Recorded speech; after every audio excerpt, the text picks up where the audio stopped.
All right, guys, welcome. It's Wednesday. It's hump day. It's time for Total Bases. Someone in the comments was like, Trig, you wear the same shirt every day. And I was like, well, yeah, it's like, it's our logo shirt. Like, that's what they want us to wear. And then I said, you know what, Brian, it's almost college basketball season. It's time for me to bust out all of my gear. So for whoever made that comment, I switched it up for you today. I showed up with the Grand Canyon University sweatshirt, and I'm ready to talk some baseball. Don't get that twisted. It is still very much baseball season. There's still a lot to talk about, and we got to keep talking about. I've noticed the Tigers fans that were in the chat for a long time have quieted down / left. I haven't heard from them in a while, and I wonder if that has to do with the fact that they no longer lead the AL Central, something that I truly just did not think was possible, even knowing that the Tigers would not probably replicate what they did in the first half and the second half. I still never thought we'd see this day with the teams that are chasing them, but the Cleveland Guardians do it again. Tariq Skubal is not Mark Burley. He can't make that play through his legs, and it all went off the rails. Guardians win. We have a tie at the top of the AL Central, and these two teams play each other again today. So we got to go right to that game. Start us off, Tigers Guardians. We got Flaherty going against Bybee tonight, and we're looking at about a 125 favorite on Bybee, and the total is 7.5. I was watching the Tigers broadcast. I always like to watch the visiting or the opposite teams of my favorite team, the Guardian, Cleveland. I like to watch the opposite team's broadcast.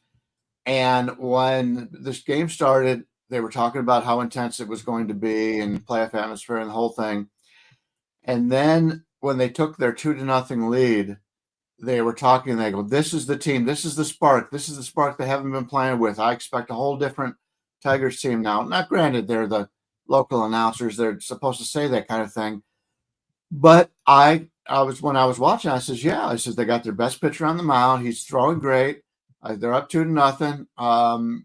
This is a team that could turn it around. Well, then after that, Cleveland dominated the rest of the game. And if I'm a Detroit Tigers player right now, and I try to put myself in the position of the players, fans, management, whatever, but to lose that game with your best pitcher on the mound, and now you've got Flaherty on the road. He hasn't been nearly as good on the road as he's been at home. I think this number on Cleveland is a little bit cheap. I had a really nice day yesterday. I went 4-1, and the only one I lost was our parlay, and that one ended up winning in extra innings. So overall, I've been on a really good run these last couple of months on being able to break these games down. And I think this is a good spot for Cleveland. They're still riding high. And to me, Detroit could be done. That was the game they needed. They talked about having to use Skubal the last day of the season. They didn't want to have to do that. But let's say Detroit continues on and wins, and they have to use Skubal that last day. You're really going to use their starting pitching staff in the playoffs at this point and trust them? I don't know. Unfortunately for everybody that was in the on the Tigers earlier in the season, just keep in mind this. I like this team going forward, but this has been a terrible collapse for them. Just the opposite of what they did last year. Very scary moment in that game for David Fry. As a guy, so by high school, I was pretty much that in ninth, and I was in there for my glove, Brian. Once I got to high school, I was out there for my glove. I was batting ninth and pretty much asked to bunt regularly. And I had a scenario where I squared to bunt one time and took one. Let me tell you, I pretty much took it right off the lower region, and if it didn't slightly clip the inside of my thigh, I would have probably been in big trouble. No, I didn't have a cup on. I couldn't. I hated wearing a cup. I couldn't move around. No one ever really wears one. And that's what, squared to bunt. I was trying to square late to bunt for a hit. Ball thrown right at me, and what can you do? And that was we wish him the best. Very scary moment right there. But anyway, back to the game. My handicap is going to probably be the same for the rest of this series. There is absolutely no way I can touch the Tigers until they win a game. And we're getting into the territory of, it's almost like this collapse has taken on a life of its own. Mm-hmm. It's very Red Sox-esque from the year that they went into September with I think it was a 9.5 game lead. Ultimately ended up getting knocked out on the final day. Great memories of that's sort of a like you can remember watching the Evan Longoria home run that like barely made it around the foul pole that eventually knocked them out. That crazy final day of the regular season.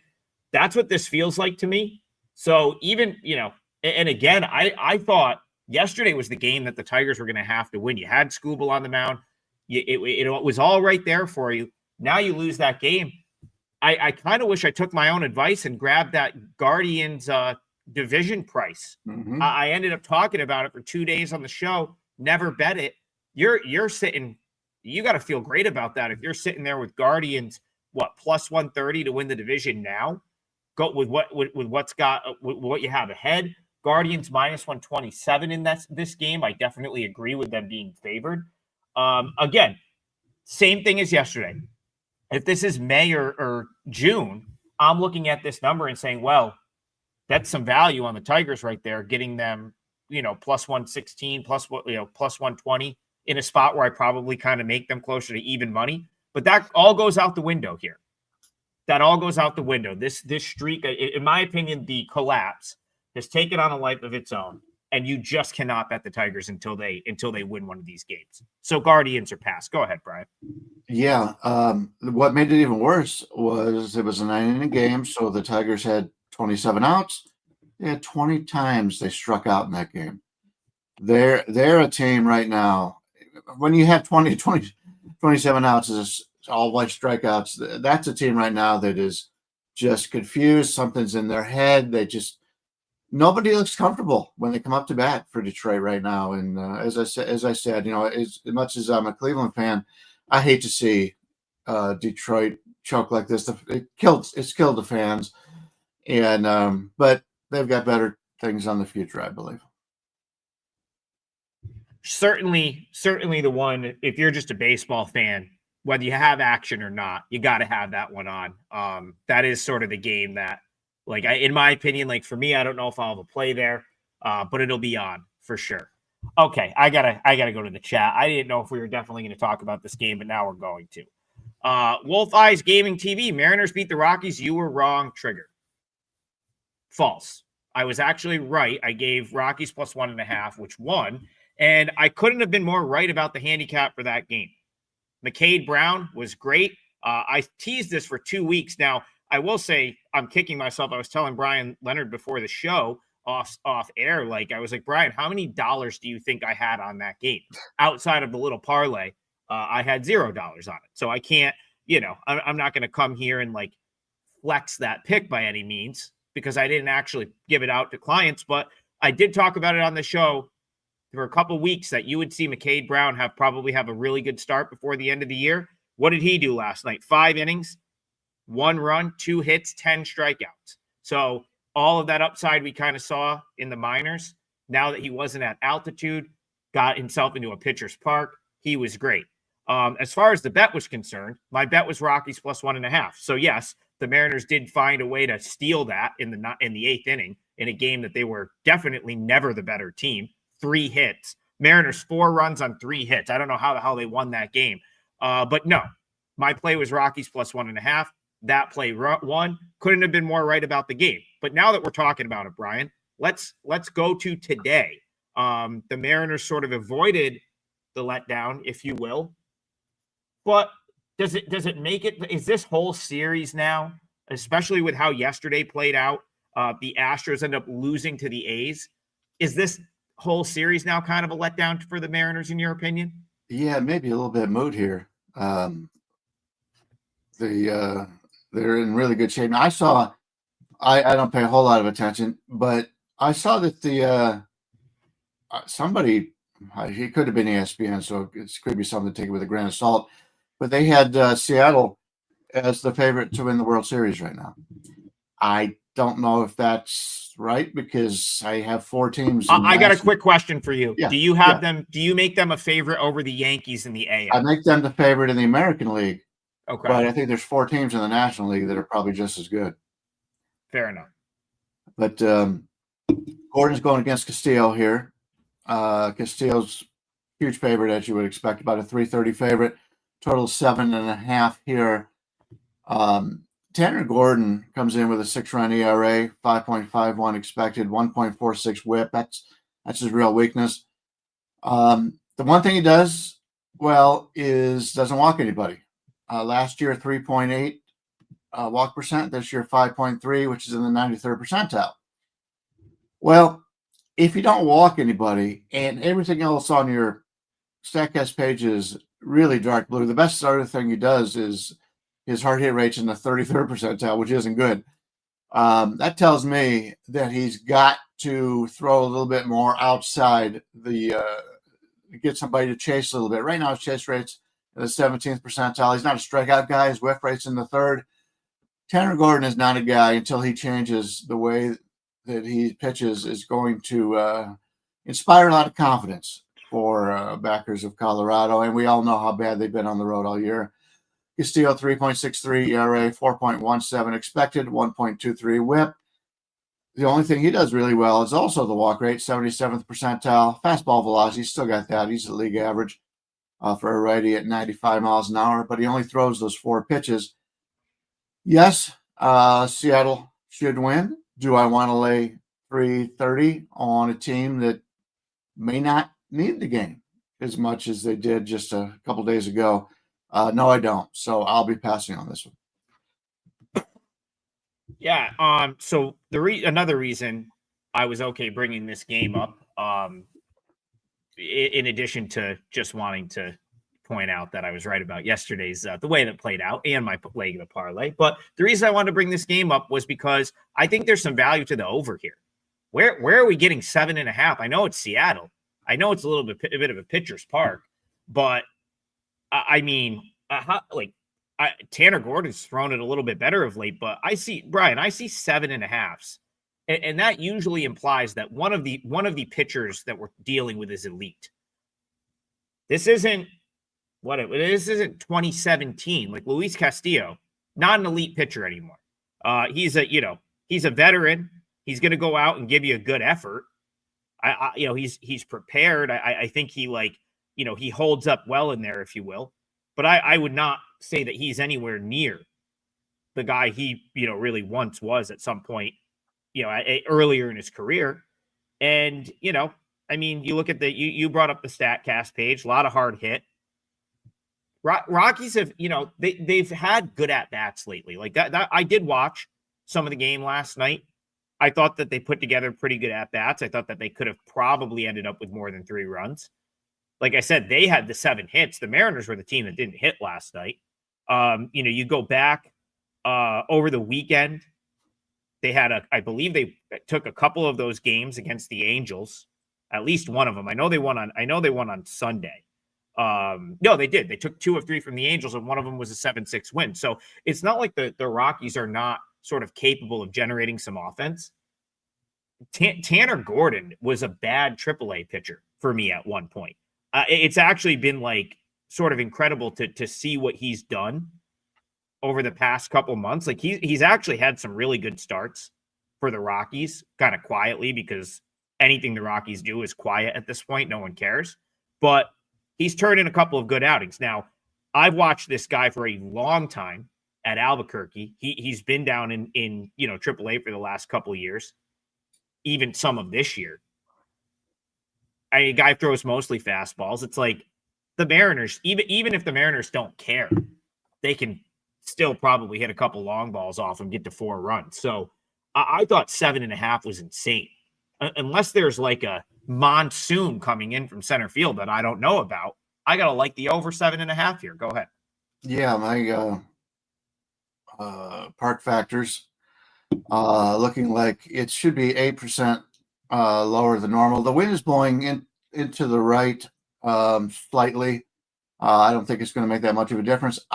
This is something I appreciate you talking about, because I didn't even pay much attention to the total, but you were right. And I went back and I looked at the Colorado Rockies. This is their last three teams they had to play on the road. Seattle, obviously, we know this is a good pitcher's park, and Seattle's got some great pitching. San Diego, another team that's a good pitcher's park, and they've got good pitching. And then the Dodgers. So, yes, lately on the road, the last 3 or 4 games, Seattle scored 3. They've scored 6. They scored 3. They scored 4. So, yeah, it's not like a little bit earlier, like the week before when they were playing the Dodgers, and we know how hot the Dodgers starting pitching has been. They're not hitting bad at this point. If you get 3 runs out of Seattle, 3 runs out of Colorado, and Seattle's a 330 favorite, yeah, you would figure Seattle would score 5. So that 3 and 5 that's 8, and that's pretty conservative. So yeah, I think you got a good bet there on the over. I agree with you on that one. Yeah, and my number's not like way off market, but I make it 8.5, and I was surprised to see 7.5. And I just go back to almost every time you see 7.5, one of the pitchers you're like, oh, okay, we're gonna have to score off this guy. I just don't see that with either of these two guys. So yeah, I do like the over there. I pointed that out just a couple days ago, where there was the day it was only 3 games, and I said 7, all 4 of them are aces, 7.5. And I think they scored 11 runs in that game. So yeah, the game have the aces. I could see something similar in this one. Yep, I believe that was Monday, and I think 2 of those 3 games went over. All 3 went over. All 3 games went over on Monday, Brian, because you ended up having extra innings to get that Padres-Brewers game to 5-4. So I think that one at least pushed. The other 2, 11 runs in the Cardinals-Giants game, and then the game I think you were referencing, right. Braves-Nats, 16 runs. So yeah. 7.5 too low there. That's a good bet. If you're looking for a total today, in my opinion. Okay. We got to talk about this one. Titan CT. Big win for Titan CT yesterday. He's out there in New England. I was wrong about that game. Red Sox, huge result for them. And who knows? They may, if Garrett Crochet can do his thing here, the Red Sox may get to the playoffs, especially after the way that the Tigers played out yesterday. But suddenly the Blue Jays are up against it. They lose yesterday. They now have a 1-game lead on the Yankees. I know they're both going to the playoffs, Brian, but if the Blue Jays lose this division, I think they're done. I think that would be like very difficult for them to come back from. Like if they go from blowing this division and then suddenly that team's in like a 3-game set, that would not give me a warm, fuzzy feeling for the Blue Jays. So I really do think these games are massive, but they're going to have to beat Garrett Crochet tonight. And Max Scherzer did not get out of the first inning in Kansas City on Friday. So Red Sox, Blue Jays, do you have a play here? Yeah, if there's anybody that wants this game to start now, it's Matt Scherzer, based on his personality and that start he had last time out. Crochet, the lefty, on the road against Scherzer. Crochet is about a 130, 133, 134 favorite. Total 7.5 to the under. Crochet, obviously, terrific pitcher, having an outstanding year. 2.69 ERA, 3.01 expected, 1.05 whip. He does everything you want. He's had barrel rate is the worst out of all of his stats at 61%, so that's still better than league average. Yeah, he's a guy you want to back. Scherzer is got the heart of a champion, but his ERA is a little bit higher this year than it's been in the past. The last 2 years it was 3.77 and 23, 3.95 and 24. This year it's 5.06, expected 4.62. The problem has been he's been very inconsistent this year. He's either pitched well or he's gotten hit really hard. His barrel rate is in the first percentile, means he's been getting hit very hard. His ground ball rate, first percentile, I mean, he throws a lot of fly balls. And when you're getting hit hard on fly balls, unfortunately, that's not a good thing for the pitcher in those games. I expect him to come out and pitch very well based on the way he's done in the past. But from a game standpoint, if there's any value, I would prefer maybe Toronto team total under. Let's see what that is currently. Toronto is 3.5 under 35. That would be the way I would lean in this, but other than that, nothing at this point. I knew the line was going to be something like this, but I will say I was a little surprised to see the Blue Jays be as big of an underdog as they were here. Like, just based on what, and I know you're dealing with, you have to, when you're dealing with a Cy Young pitcher in Garrett Crochet, it's going to flip the line considerably, but that is a striking difference from what yesterday's line was in this series. And obviously, again, I understand that Crochet is going to get that kind of love, but that to me is just too big of a overreaction, a move, if you will, for the Blue Jays to go from yesterday's game being like a minus 160 favorite to plus 120 at home in a game they very much need to win. So to me, the value here is 100% on the Jays. Like, and that's the other thing too. Yesterday was a great result for the Red Sox. It doesn't change my mind about the Red Sox. I still think that this team really lacks without Roman Anthony. They're a fade for me without Roman Anthony. I've said it for a couple of weeks. I think if they get into the playoffs at this point, it's going to be because other teams were worse. Other teams found a way to lose. I still don't think with no Roman Anthony, this Red Sox team to me is just not a playoff team. They're also not better than the Blue Jays. So again, maybe Garrett Crochet pitches you to a win here, which is, I mean, he's done it a million times, very possible. But I would not want to lay a minus 135 with the Red Sox after they won. Now the Jays need a win. They're only a game up in the AL East, and I still have the Blue Jays as the better team. Now, will they snap out of it here? I'm not sure, but sometimes for a team like the Blue Jays, sometimes seeing a guy like Crochet on the other side will wake you up a little bit. And that's been the thing with the Jays. They just have not hit. Brian, what was the stat you brought up yesterday? They've been among the worst. What was the time frame? Do you remember? Oh, from a batting standpoint? Yeah, like I think WRC Plus was in the bottom five in the league. What do you remember the time frame? Last 2 weeks, they're the 78, which puts them 23rd, right above Pittsburgh, the Angels, Baltimore, Washington, San Francisco, Chicago, and Colorado, all teams out of the playoffs. That's a concern. Cincinnati was the same way. I used Pittsburgh as my free play yesterday, and there was value in that. And you take a look at Detroit and Houston, and right above them is Texas. So all the teams that were supposed to be picking it up right now, they're not hitting it all. And that's where we get good value on betting teams that betting against the teams that need to win.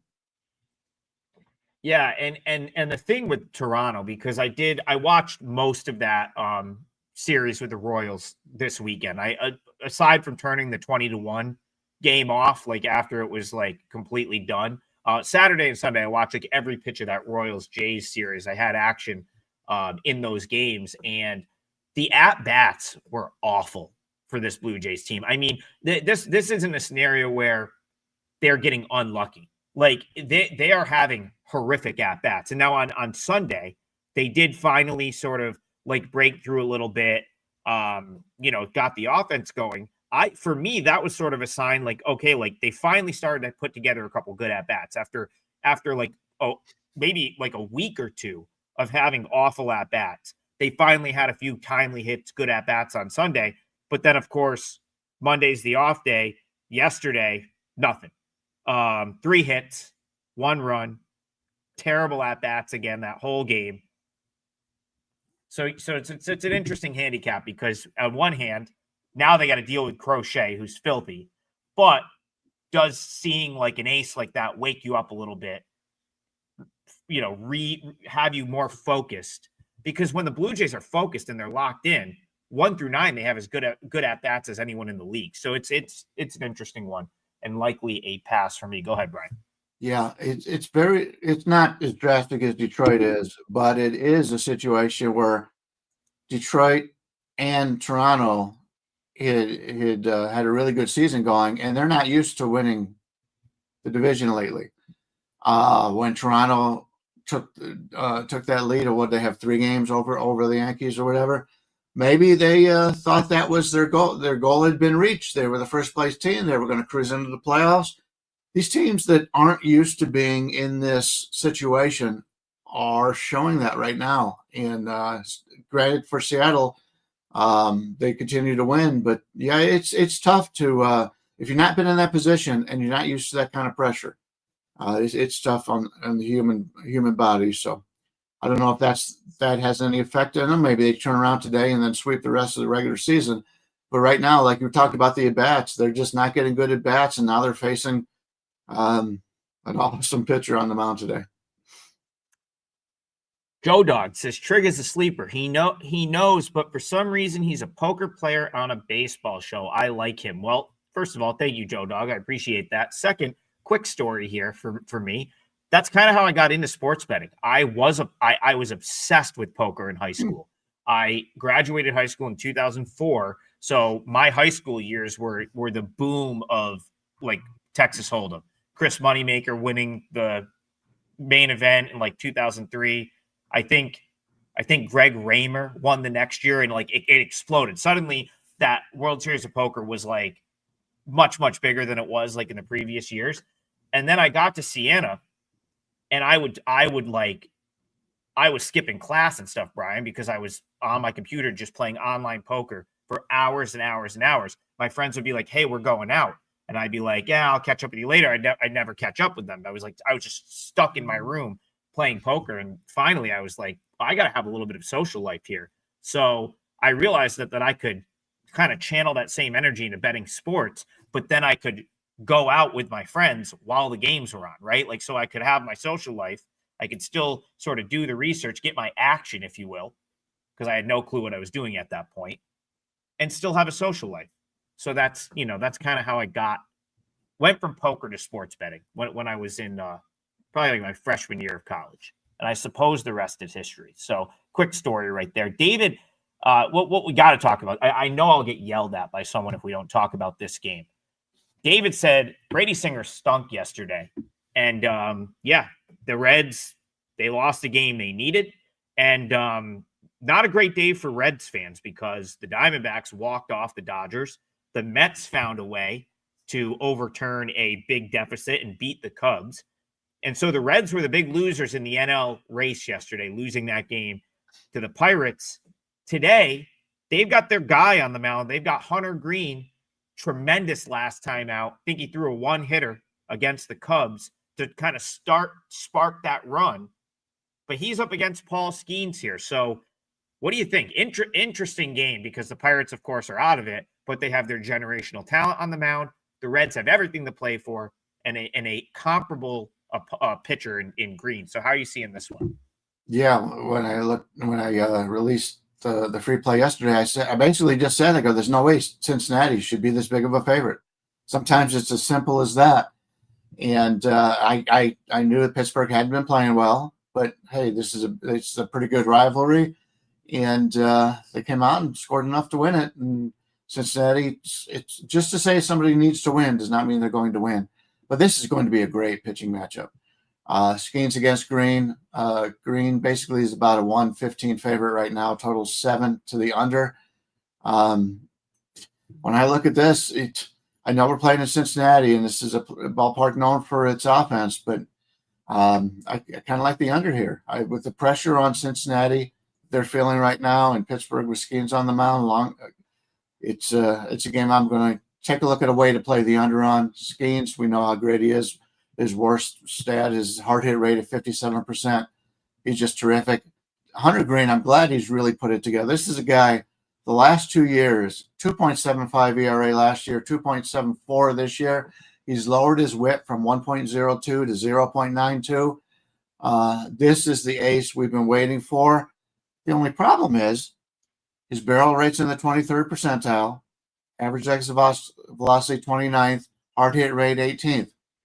And he's also a fly ball pitcher. His ground ball rate is the 9th percentile. But as we've talked about, Cincinnati has figured something out with these guys, and they could bring them in here now. And they're confident they can get them from avoiding the long ball. But Green has been hit. So we got two guys out there in this game that I think are just tremendous. I love both these guys. If you look at team totals, let's see what we've got here. Team totals in this game, Pittsburgh 3.5 under 130, and Cincinnati 3.5 under 130. It's basically the same general range. I would think that at least one of these teams is going to score 3 runs or less. We can pick that up as a victory by playing it under. Would not surprise me if both of them do it, and it's a 3-2 final. That's the way I'm looking at this game, looking to play the under some way in that regard. With the pressure of the playoffs, with these two guys going right now, the problem, Pittsburgh may just have Skeens pitch 5 innings, but Green's in there as long as he can go. So that's something to keep in mind. If you're looking to play it live, the Pittsburgh bullpen will likely be coming in before Cincinnati's will. Brian, I think there's a pretty substantial need to win tax placed on the Reds here. Yeah. I know that's kind of what you had made that point, but I guess I'm agreeing with the point you made. I think if this game occurs a couple months ago, I've got Skeens a slight favorite in this matchup over, Skeens Green, Pirates Reds. I've got Skeens a slight favorite. Obviously, the books are going to make you pay for the fact that the Reds desperately need to win. The Pirates, they were a team coming into the month that I was high on in terms of like what they would do in September. I thought they had played well going into the month. If you remember those first 3 games of September for the Pirates, they swept the Dodgers and we cashed with a couple of them. After that, they kind of just went off the rails. But hey, they've bounced back a little bit. Took 2 of 3 over the weekend against the A's, and then they now took the opener of this series. So I still think that the Pirates, listen, the Pirates haven't played a meaningful baseball game since pretty much all year. They've been out of it since May 1st, pretty much. So, and I go back to something you said on the show a couple of times, like Paul Skeens pitches for Paul Skeens.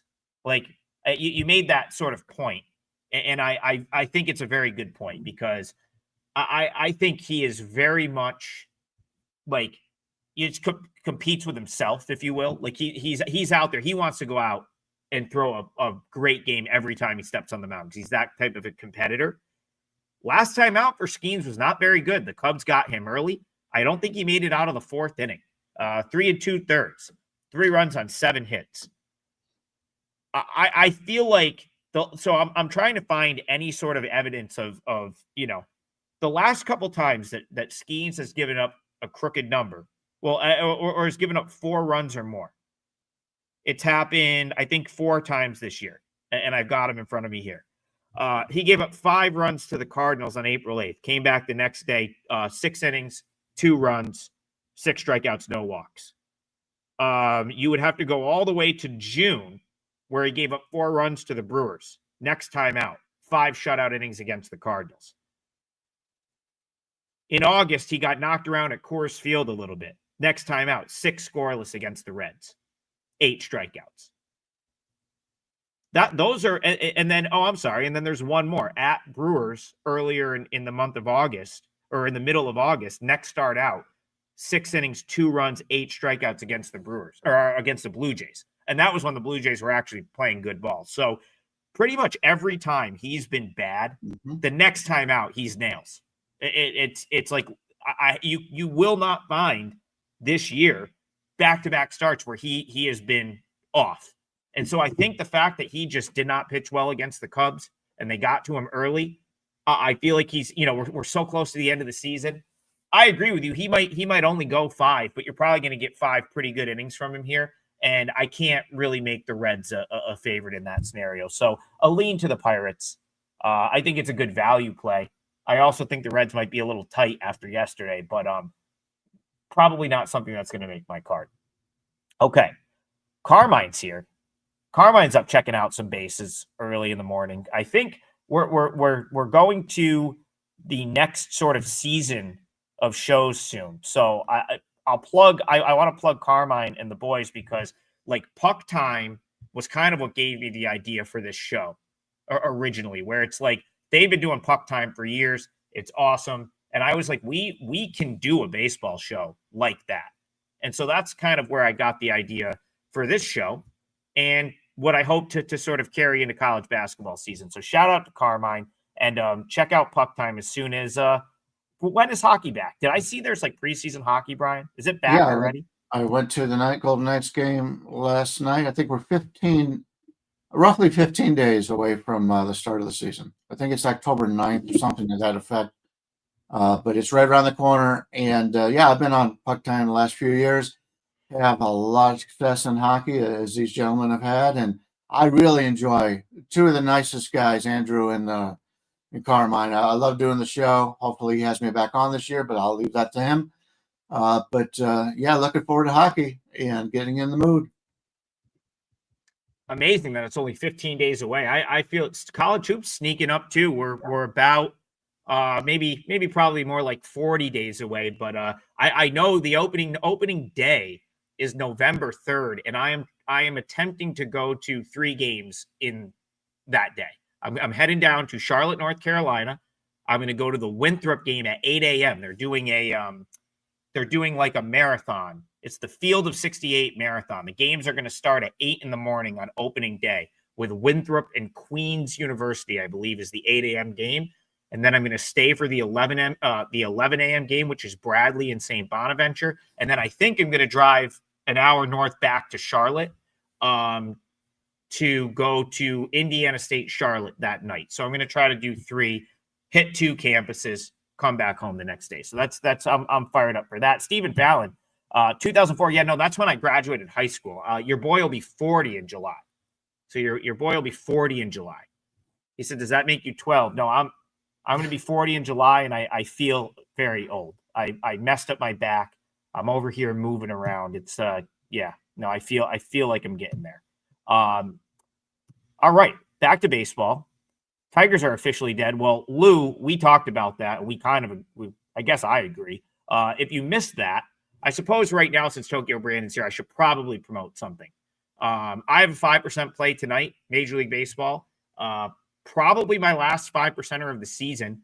It's tough to find 5% edges once the playoffs hit. So, I've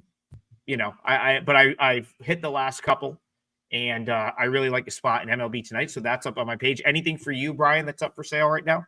Yeah, first of all, the Blue Jays just got hit pretty well across the board. So somebody's put out an order on the Blue Jays. That's gone down as low as 120 now at Bet Online. I had a really good day yesterday. 4-1 in baseball, as I said. Unfortunately, the only one I lost was the one I lost in our parlay. But it's been just tremendous 2 months in baseball. I do have a 4% college football play up for Saturday. I'll be putting baseball up a little bit later. And as I mentioned yesterday, regarding hockey, we're putting up a special that if you buy the hockey season, you get the rest of baseball for free. So I don't know if it's up yet. If you don't see it, call the office. They'll work with you. Those girls do a tremendous job, and we don't give them enough shout-outs. But the girls in the office are really nice. They'll work with you. If you're trying to get two people for hockey or 2 people for baseball, whatever, they'll work with you. They do a great job in the office. They'll save you some money. But, as soon as we're done here, I'll continue to look at the games. And as opposed to yesterday where everything was on the evening card, we do have day baseball. Washington plays Atlanta at 9:15, and that's Pacific, and then Milwaukee, San Diego at 1 o'clock Pacific.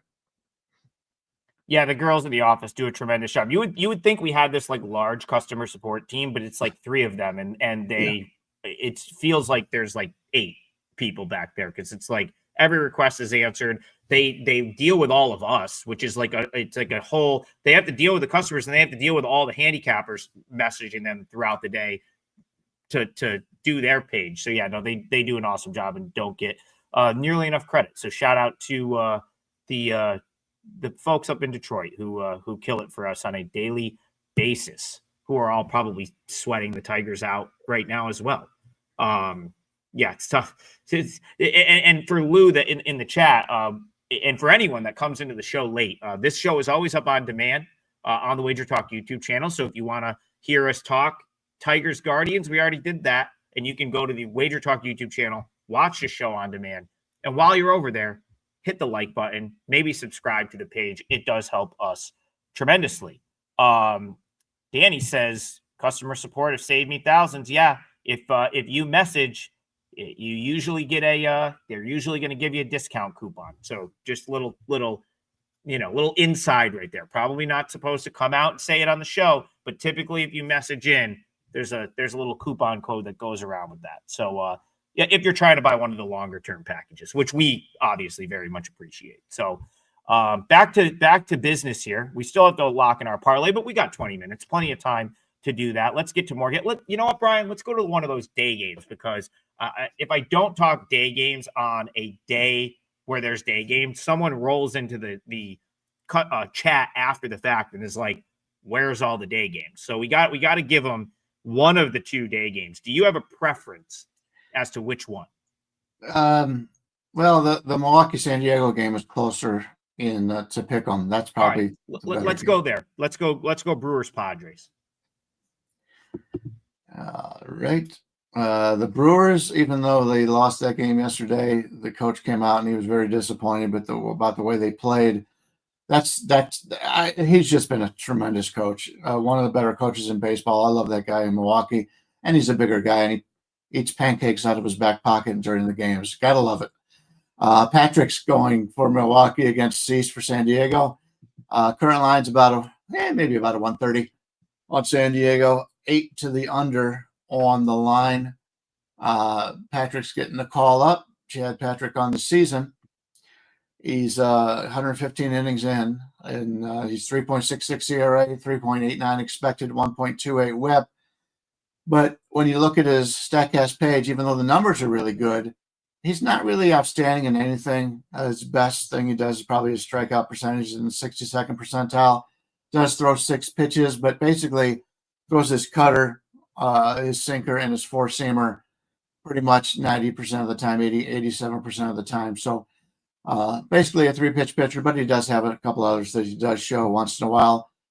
But he's had a nice season, but when you break it down a little bit more, maybe not as much as what those numbers deserve.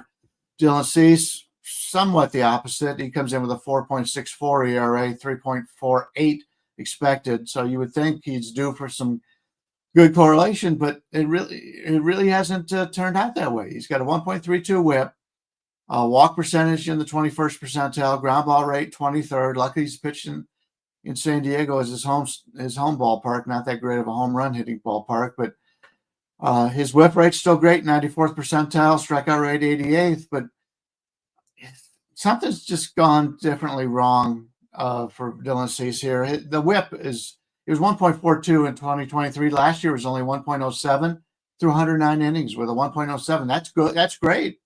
You got to have it under 120 though.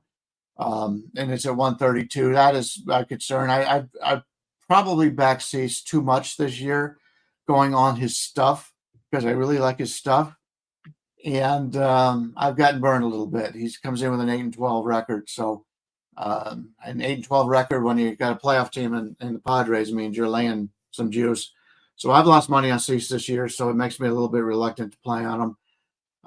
So I'm going to pass on this game and watch it. Just try to learn something out of the way Milwaukee's finishing up the season. I expect them to finish it up the same way they played all year.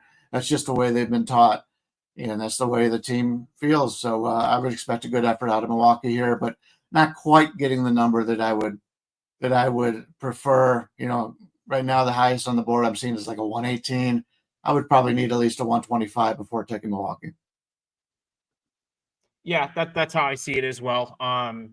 Chad Patrick, not someone that is going to jump off the page stuff wise, but what I will say about him, because he's been up in AAA for a while, like couple seasons, and he's now gotten to the big leagues a little bit. He's so consistent. He's like the type of guy that will probably be in this league for a long time in some capacity, because he gives you the same effort every time he steps on the mound, pretty much. And that's kind of what I would prefer in a game like this, where the Padres could lose their juice a little bit. I forget what the let me just pull up what the NL West looks like with the Dodgers losing yesterday. Because, of course, the Padres clinched their spot. I guess they're still playing for the division. So I'm not going to say that they still have plenty to play for. They're only a game and a half behind the Dodgers. But, they clinched their spot. Dylan Cease has just been so hit or miss. I think you kind of talked about this ahead of his last start. And then the White Sox tagged him for 4 runs. And I think he actually took the loss there. And it's just like, he still shows up and will have that really good outing that's like, get you back to being like, oh, this is what we expect out of Dylan Cease. But there's been so, if he's a hit or miss guy, there's been so many misses this year, right? Like those blow up starts are not few and far between. I mean, you look down his sort of, list of starts this year, because he's made almost all of his starts. There's a lot of 4 runs over 5 innings, 5 runs over 4 2/3, 6 runs over 6 innings. Like that is almost as many as those as there are the 7 shutout inning gem. So it's like, yeah, I don't, he's not a guy I really want to back at this point. And to your point, the Brewers, I do think you're going to see the Brewers want to like play well and finish the season strong. They really have done that all year. They come in 3 straight losses. And if there's a guy I want in a letdown type game, it's Chad Patrick, because I just feel like he's the same guy every time he steps on the mound. So I'm with you, slightly into the Brewers. I think I need a bigger price to ultimately get involved. All right. Do you have a game that you want to use for the parlay, or have we talked about it already? Yeah, I'll use it. I'm taking a look at Kansas City and the Angels. Had Kansas City as one of my plays yesterday, and on the 4-on-1 day. Kansas City right now is at 79 and 78. They're not going to the playoffs. I got a less than 0.1% chance of making the playoffs, but they can have that winning record. I talked about it yesterday with Miami. Miami's now won 10 out of the last 11 games. Don't sleep on these teams just because they're out of the playoffs. They want to have a winning record. I like the Kansas City side here. Steve, well, let me get to the line on it. Right now, we're looking at Kolek against Kikuchi, and the Angels are about a 120 favorite, and we've got a total of about 8.5 to the under. I like Kolek. He's pitched 2 seasons now in the majors. He's only got about 153 innings, but he's 8-6, 4.05 ERA, 1.26 WHIP. It's not a guy I'm going to reach out and try to bet on, but he's got his barrel rate is in the 85th percentile, walk rate 73rd, ground ball rate 88th. Now he's not a strikeout pitcher at all. He's got 6 pitches, and basically his 4-seamer is 1 mile an hour less than a normal right-hander. He only throws at 26%, which is what I like. He goes from his sweeper at 7% all the way up to his 4-seamer 26%. So he's got 6 pitches that can come at you at any time. That's what I like. Kikuchi and the Angels. Kikuchi had that nice start to the season, but right now he comes in with a 4.05 ERA, same as last year. 4.56 expected, 1.45 WHIP. That is what's really hurt him this year. His extension is good, 80th percentile, but other than that, everything else is in the blue. I think because of the name, Kikuchi gets a little bit too much credit. And if you look at the Angels, they've lost 9 of their last 10 games. Do you really want to trust them as a favorite here? With Kansas City trying to get that winning record, I like Kansas City here. I'm going to take them. It looks like about plus 105, and that'll be my part of the parlay. Yeah, I'm actually very surprised they're an underdog here. That's one I kind of maybe sort of pushed to the side on my initial sort of go through games and stuff. Like, it's probably been through the board twice at this point, and that one didn't jump off the page to me. But now that we're kind of talking about it, it's actually 10 of 11 after yesterday's loss. So the Angels have now lost 10 of their last 11 games.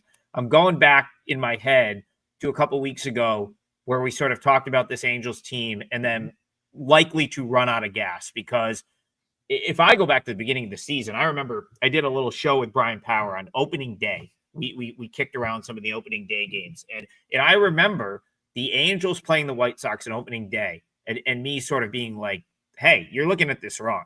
The White Sox are not the worst team in the American League. It's the Angels. That was my sort of big sort of statement. And that I was wrong about that. The Angels for 5 months played their tails off. Like for this team to have sort of been on the fringe of like that wild card race for as long as they were, when you realize like what is on their team, like obviously a lack of talent, in my opinion, it's actually amazing they sort of hung around as long as they did. They have completely run out of gas. This team, like we said, the 10 of 11, their run differential this year is minus 152. I don't think that gets enough attention when you talk about the Angels. And I think it's because they were in it for so long, or at least like on the fringes where it was like, Brian, this team was actually a buyer at the trade deadline, if you remember. They like went out and got guys because they were like 3 games out of a wild card spot. They're now 17 games under 500 and have a minus 152 run differential. So again, yeah, you're right. Kikuchi's getting a lot of credit for the name. You know what? I the other reason I probably kind of glossed over this one too, I wasn't a huge Stephen Kolek guy when he was with the Padres. I will say I like what I've seen from him a lot more since he's shown up in Kansas City. And sometimes that happens for pitchers. Get him a new pitching coach, give him it might be a different philosophy on pitching, and suddenly it clicks. So maybe that's what's going on with Kolek, but he's been better since he's gotten to Kansas City. So I think you've got this one correct. I think that's the right side. Yeah, I watched when they played Cleveland. The announcers actually talked about, they said when he came here, there was one pitch he didn't have any success with. They said, why are you still throwing it? So that's why I can't remember what pitch it was. But just that one simple thing can turn it around for some of these guys. Yeah, it happens. Look at Quinn Priester.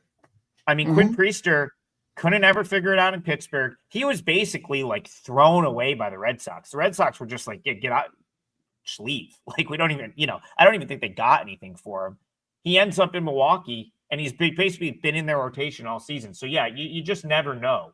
But it's definitely interesting. And Kolek certainly trending as a guy that might be very undervalued, considering like he's still obviously being judged on all that time in the Padres organization. So great call right there. I kind of agree on that one with you. Let's see.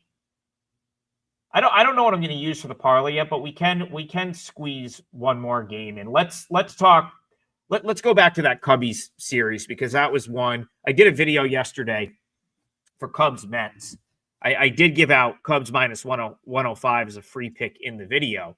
And were you surprised that they took Horton out after 29 pitches? Because I didn't think that was going to be the case.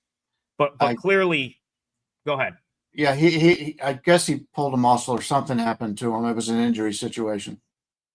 Oh, he did. Oh, so that could be. I mean, I see that was one where I had some other stuff going on. I was actually very invested in the Jacksonville jumbo shrimp around that time, and what Mets Cubs was on the other TV. So yeah, that is, well, I mean, that's something we should probably address here. Them losing Cade Horton would be a massive loss for that. That team doesn't have a ton of pitching as it is. So this becomes a very interesting game, because the Mets ended up sort of cooking through their bullpen to come back and then eventually close out a 9-7 win. The Cubs ended up needing 6 innings from their depth guys, because Horton only went 3 innings and he got taken out of the game. So now we're in what's the wind doing in Wrigley today, Brian? Yeah, it's blowing in from left field. They've got a 19% chance, or excuse me, 19% less runs being scored in Wrigley than normally. So the wind is blowing in. It does have an effect. And we're looking at Tong against Boyd here. Boyd, the lefty. The Cubs were about a 120 favorite, total of 7. I've been trying to fade Boyd for a while because of the innings situation. Many more innings than what he was expected to pitch. But like you said, they don't have a lot of starters right now that they could trust out there. So he'll get in, I'm assuming, a 5 and fly. They've already locked themselves into the playoff spot. But the Mets need to win. And, one of my games I used yesterday was the Mets. I just thought that the value was there on them, and it didn't look that way when I'm watching the game and they're down, 5-1, 5-2, something like that. But they got hot one inning and fought their way back. Now, is that what is the turning point is for the Mets? Who knows? They've got Tong on the mound.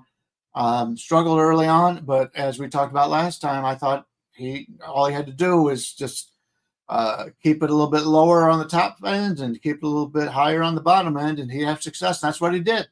A big strikeout game for him last time out, and he looked really good. Does it carry on here? Possibly. The Cubs have not hit well since the All-Star break, and they've had to deal with some key injuries here. So if I play it, I'll take the underdog Mets, but should be a fun game to watch. Yeah, with the wind blowing in, I think you gotta lean toward the Mets. I think that helps Jonah Tong. I sat right behind home plate or close to home plate for his one start here in Syracuse. If he missed, it was up, and he kind of got away with a couple of very long fly balls in that game. The game he didn't get away with the long fly balls was the Reds game, but that was also at Great American Ballpark, which we know can yield the home run, maybe more so than some other parks. Wind blowing in at Wrigley is favorable because, if it was blowing out, I'd say, okay, he's going to probably give up a couple bombs. But if it's blowing in at all, I think that sort of turns Wrigley into a more pitcher-friendly environment. And I think that's ultimately will benefit Tong. Now, I don't know that I want, and that's sort of what the total suggesting here. I'm seeing 7 flat on a total for this game. So if the wind was blowing out or they were even concerned with it blowing out at all, that total wouldn't be 7 flat. Do you have the first 5 odds right there, Brian? Yeah, I'll check that for you. I'm curious of what Mets plus a half run is for the first 5. All right. Okay, the Mets plus a half is about minus 135. Yeah, that's a little more juice than I would like, but again, it's an option. I think Mets money line first 5 is an option. They're both. I don't know that I want a part of either of these bullpens today because the Mets used some key arms yesterday. The Cubs used some depth, but I do think I like the Tong over Boyd matchup here. So I think if I was going to bet this game, it would lean toward the Mets, and I may look to try to isolate the first 5 and just basically take Jonah Tong over Matt Boyd. We are plus 110 plus 110 on that first 5 if you're interested. Yeah, that's in my opinion, you're probably getting the better of the quote unquote coin flip there. I'd rather have Tong right now over Boyd in the first 5, and you're going to get plus 110 for it. That seems like a decent bet in my opinion. Tell you what though, I know what I'm going to use for the parlay. I'm going to use that over out in Seattle. I still think that's probably a run to a run and a half too low. I'm not going to rehash it. We did the full breakdown on that one. But as I sit here and sort of scan the options for the parlay, I think it's wild that's only 7.5. I would have expected at least 8.5 there with the 2 starters that are on the mound. So let's go with that. I still see minus 110 for that over too. It's not even 110 pretty much across the board, upwards of 120 at FanDuel and some of the public places. But yeah, it's about even money, minus 110 either way. All right, so nice little 2-teamer today. We get a side and a total, and it pays close to 3-1, which is not bad for 2-team parlays.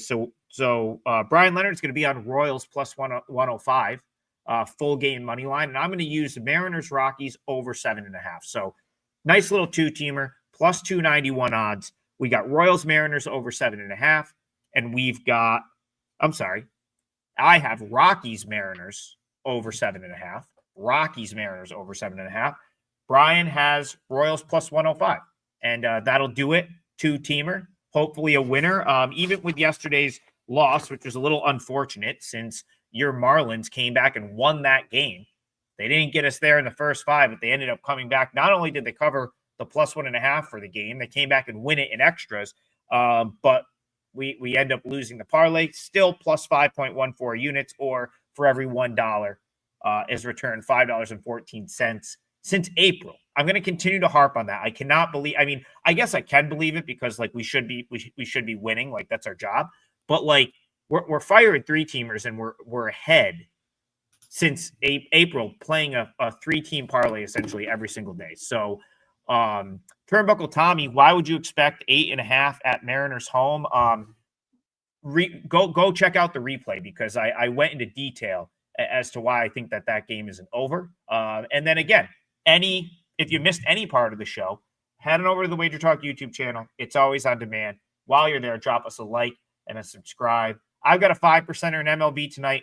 Keep an eye out for Brian's. I don't know if it's up yet, but that's a great deal. Rest of Major League Baseball season into hockey. If you are into hockey, probably won't find a better deal. You get the whole MLB playoffs and then right into the hockey season. So, check those things out on our respective pages, and it'll be the two of us again in the morning. Our guy TB is on his long trek back to Tokyo, which he told me is on the way back is much worse. I guess for him, I guess it's worse going back. 15 and a half hours, I think he mentioned.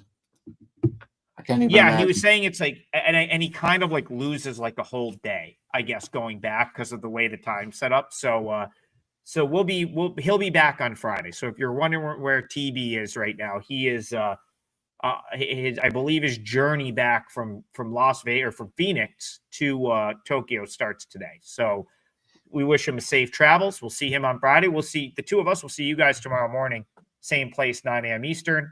Have a great day, everyone, and cash some tickets. We'll see you guys in the morning.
Welcome into KIV and Crack. Every Monday, Crack and I hang out. And we talk about our survivor picks. We talk about some winners. We talk about some of those bad losers. And then we kind of look ahead to the next week in the NFL.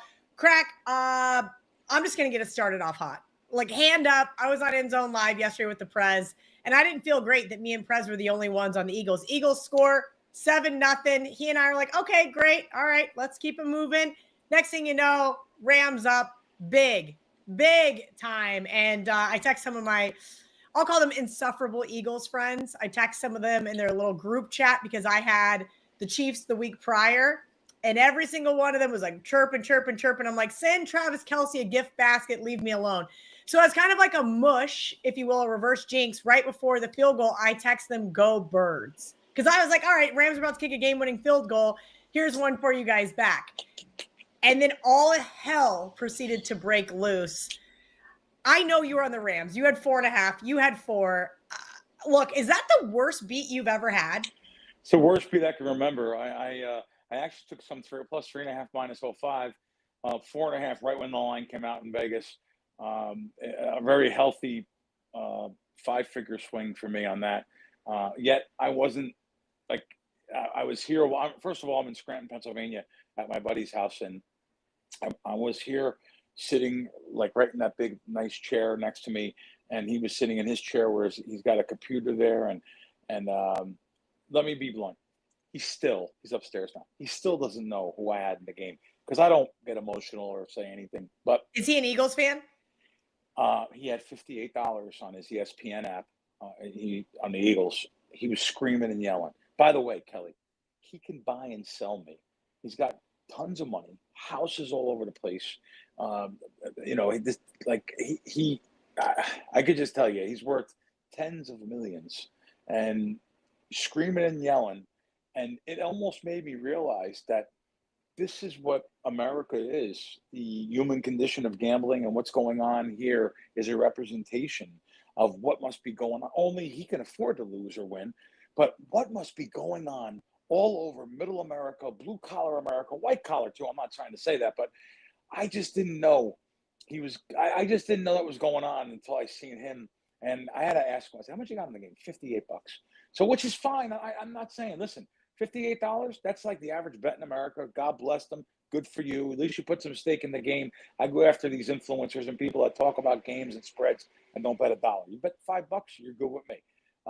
It doesn't matter that I bet more. I've earned to bet more over my lifetime. So, but I seen him there, and I seen him yelling and screaming, and I thought about it, and I called his son, who was in Philadelphia, and I said, do you believe your dad screamed? He goes, oh, every week. He goes, what do you think goes on here? He goes, all my friends, we're all crazy. We're yelling, screaming. We watch the games in a bar in Center City.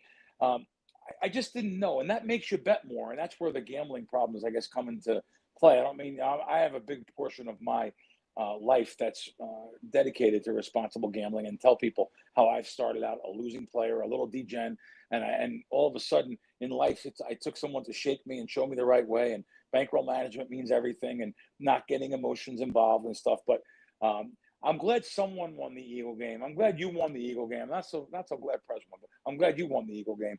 I'm being a wise guy. So at least somebody won it besides my friend with his $58. Crack, I appreciate it, but I know that I probably should go buy a lottery ticket. But those are the types of moments for me as a gambler.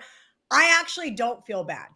The night prior, I'm laying in bed. I had gotten a text from Johnny in Detroit at, let's call it 11 a.m. Saturday morning. Said, hey, here's the game plan for Nevada versus Western Kentucky. I'm not saying bet it. I found a rogue 10 on Nevada. Line closed 8. Nevada kicks a field goal. Mind you, they were back and forth all game in the mix to possibly win it. Kicks a field goal, decides to kick an onside kick. Western Kentucky returns it for a touchdown. I thought my app was broken. I was refreshing. I was like, what is going on? The app was having problems earlier in the day. And I'm like, did that just happen to me? Oh my God. So you got to take the good with the bad. I think that they're cyclical, right? Like we never remember those wins like yesterday. Like I'm going to forget that Eagles win. Maybe not. That was a pretty significant one, but you're never going to forget those losses. So those losses kind of stick with you, those painful ones. And you're going, golly. So I do have remorse for those who had the Rams, but I don't feel bad knowing that just 12 hours prior, I just got absolutely, you know what, by Western Kentucky. Wow. And let me ask you, Kel, let's go on to everyone's favorite subject. What happened? Your survivors. I text you on. I don't know. We text throughout the week a lot of times, but you had your Buffalo. Now, what do you do going into Sunday? You're rooting against every big favorite. Then. Oh yeah, that's what you're doing. Yeah. I felt really bad. So I was on the Browns. I was on the Saints. Saints was my one loser yesterday. It was just kind of that really ugly play that just went in a tailspin. So congratulations to you. You had Seattle. I wussed out. I'm not going to lie to you. Denver about did me in. Dallas about did me in. Some of these survivors were just like, I wasn't going to say tilt, but almost survivor tilt. And I go, all right, I'm either going to use Buffalo this week or I'm going to use them next week versus the Saints. Right. And yeah. And so it's like, I'm not saving them for week 11. I'm not saving them for Christmas or Thanksgiving. I'm like, I just need an easy win. And it was not even easy. I didn't think Buffalo was ever going to lose that game, but Miami was driving late into the fourth quarter. We would have needed a 2-minute drill from Josh Allen, had Tua not thrown that interception to go ahead and get that win, missed field goal early. It was just kind of one of those wonky games, but at least it wasn't like I am sweating profusely, like freaking out I got to enjoy my Sunday. It was a really good Sunday. And so I'll say I would make that decision again, even knowing the result of the Seattle game. I'm happy for you, though. Seattle was literally no sweat. It was 21-0. And I said, all right, I'm not going to watch the Saints game. I'm going to go enjoy my Sunday afternoon. I had 6 picks on Buffalo out of the 20 that I have that I have on my own. I'm partners on some other ones and stuff. And then I have 14 on Seattle. And, of course, the Grandissimo with Seattle. And I could just tell you now, I was just checking with my partner. I said, I'm going to talk about this Buffalo next week. He said, fine. Because it's no secret that we're probably going to use Buffalo this week, and everyone's going to use Buffalo. But, when you have partners in the big one, sometimes they get real shaky. They get nervous. So, it's Buffalo's probably going to be, like I said, the play this week. So, but Buffalo was a good one this week, and Seattle was good and never really had a sweat with Buffalo. With Seattle at all. And pretty happy that went my way so easy. And I'm glad that of course the Packers went down, knocked 10 people out. Well, we knocked 10 people. Atlanta knocked 2 out, 8 out of the Packers at Green Bay. So 10 out of the Grandissimo. And that's about almost 20% out of the big. But the Bucks, six people at the Bucks. I just looked. They could have easily went down there as well. That was kind of a crazy last minute nether blocked field goal situation. So I'm going to say this. Do you think people should not be zigging while there's zag right now? Like right now, what we've seen historically is weeks 1, 2, 3, 4 in these contests, big favorites are going down, touchdown favorites are going down. And so I think what people are trying to do is kind of what I did last week, zag instead of zig. They took the Falcons, who ultimately got shut out, Packers on the road. Or do you think that people are maybe starting to overthink their process? Maybe try not to have that. Hand up. I was trying not to have that number 1 pick the last 3 weeks, but I knew week 1, everybody was going to be on the Broncos.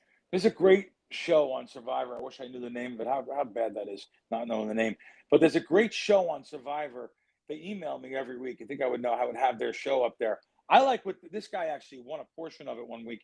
And he said that last year, they didn't have one team that wasn't at least a 4-point favorite all 20 weeks. So they went 20-0, but never bet 3.5 or lower. I like that.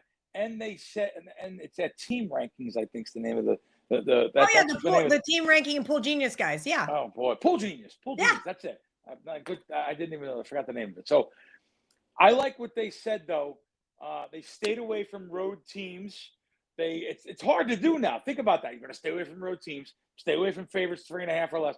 And you have to only pick. It's really tough to do that, and that's why you have to listen to these type of shows. I'm actually giving my opponents a little bit of an edge, maybe even. But I shouldn't say that. It's open for the public. Good show on Survivor. I didn't know you knew those guys. I don't really know them either. But I'm actually in their Survivor contest this year. So I also this talk about a screw up. Ready for this? Ariel Epstein forgot to put in her plays on Saturday night. She's traveling for the Jewish holiday and texted me and she's like, wait, they're due Saturday night. And I'm like, oh no. So I feel bad for her.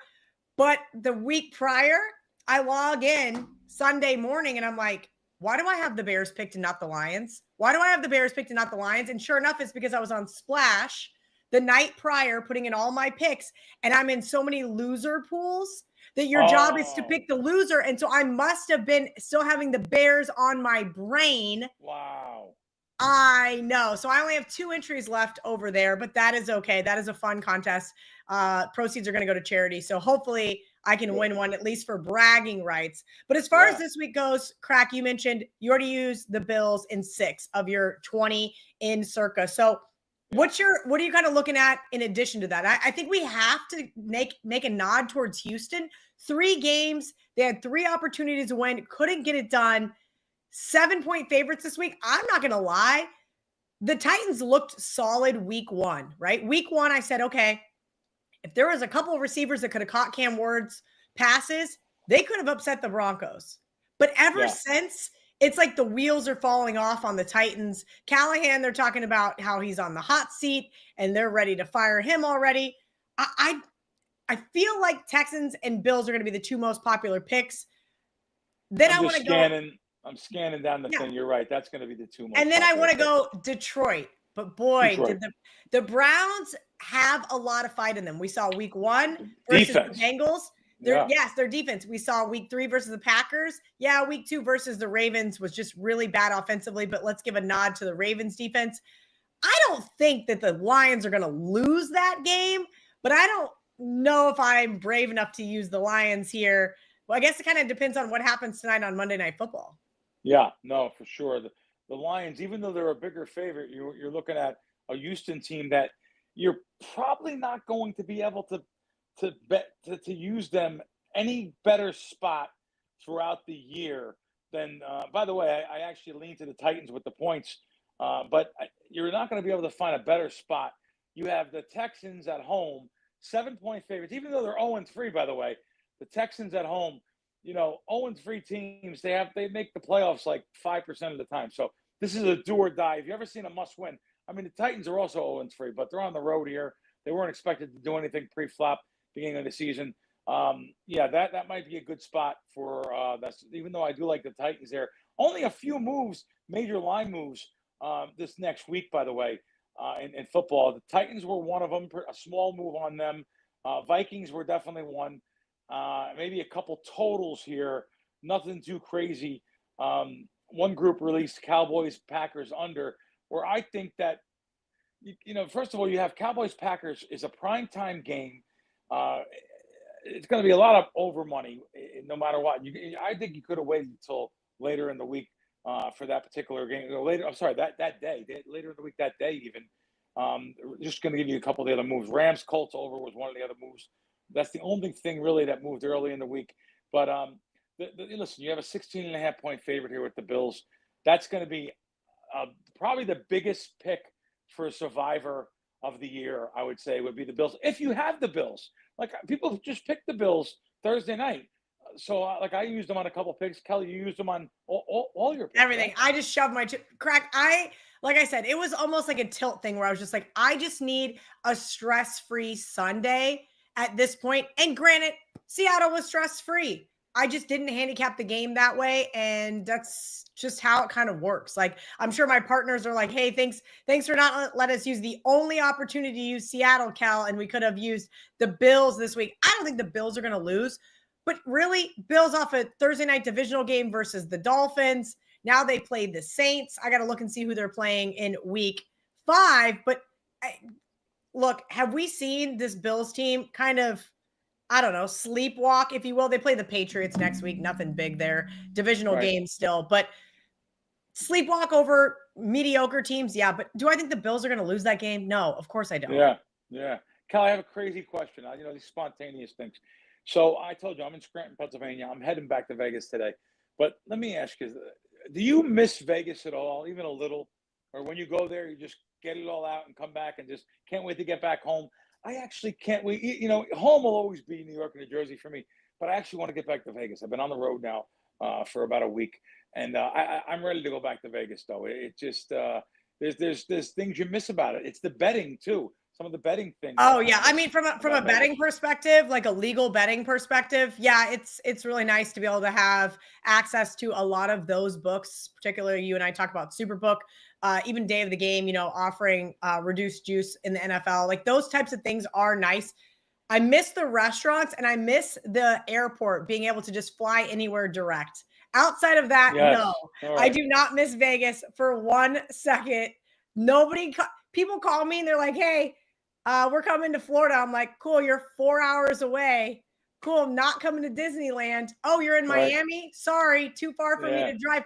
When you're in Vegas, it doesn't matter that I lived 40 minutes off the strip in Summerlin. You were expected to go out and to put on a face and say hi to everybody, and it got exhausting. It got exhausting. The prices, too. Here. I mean, we're in blue-collar America here. This is hardworking, blue-collar people.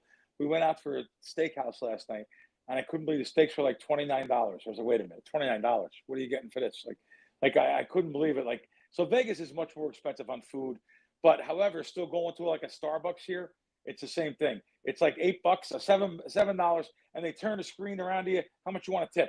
We've conditioned society to give tips. Crack. That's why I bought myself an expensive coffee machine. I sent our producer Dan Alexander a screenshot of it the other day, and I was like, worth every penny. 2,880 lattes it's made me or something, and $8 a piece. You can do the math.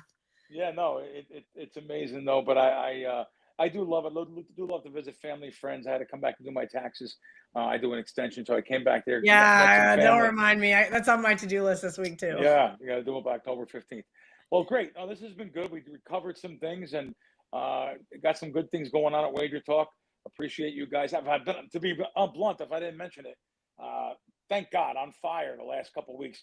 College football, they got no chance to beat me. And even the NFL this weekend was really good. The NFL last, I'm going to win overall. If I'm allowed to bet props, I'm allowed to bet. I say to people all the time, you can go to the window and bet whatever you want on the NFL side tonight on the game. Go to bet Lamar Jackson over passing yards. By the way, that's one of my plays. I just think they're going to stack the box. They're going to force him to throw a little bit, and I think I'll get some more passing yards. But you could bet maybe $500, maybe $1,000 on a prop. But go to bet on the game, and you can bet whatever you can carry in a bag. I mean, hundreds of thousands. I mean, the market's so efficient right now. With 7 hours to go, they'll probably take literally $1 million that most big sports books would take on a game if you wanted to bet it. Yeah. Anything else you like for Monday night before we get you out of here? No, that's really it. That's really it. This line moved from like 6.5 down to like I'm seeing a pretty strong 4s now. So nothing I can give that right now on anything there. I'll be blunt. Even though the total's 53.5, and if a 54 pops out there, a rogue 54. I may be tempted to play the under. I do a Fox show on the weekends, and the line, the director of line, the line manager director that sponsors the show, he said everyone's betting over. We're going to need under big time. Can you blame him? Can you blame? That would be a sweaty under to be taking. But I don't blame you wanting to look. Primetime unders have been doing very well, including last night again in New York. It's really simple. I was about to say it there. God protects the bookmakers. I'll just tell you that. So everyone's betting the over there, and God protects the bookmakers long term. But all good. I'm going to use that one against John Murray after I give him an immense amount of grief for another NFL game landing one. Crack, you are the best. Thanks for hanging out with us every single Monday here on the WagerTalk YouTube channel. Good luck on all your bets this week. Good luck in Survivor. We'll talk to you on Monday. Thank you. Thanks, everyone. Thank you. Thanks, Cal. Hi, I'm Marco D'Angelo, co-founder of WagerTalk.com. We're going to do the continuing series of Behind the Bettor. Going to get you to know a little bit about me and what I'm all about. I've been betting sports professionally since 1980, and we're still going strong.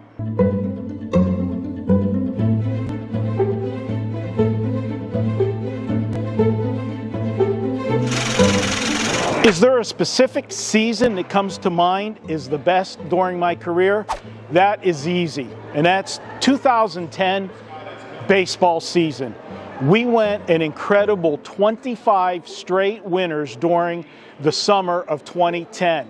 And the biggest part of that accomplishment that I'm proud of Thursday is night we NFL never laid prime record on the line with another free play coming up for you. This time it's Seahawks. Welcome in.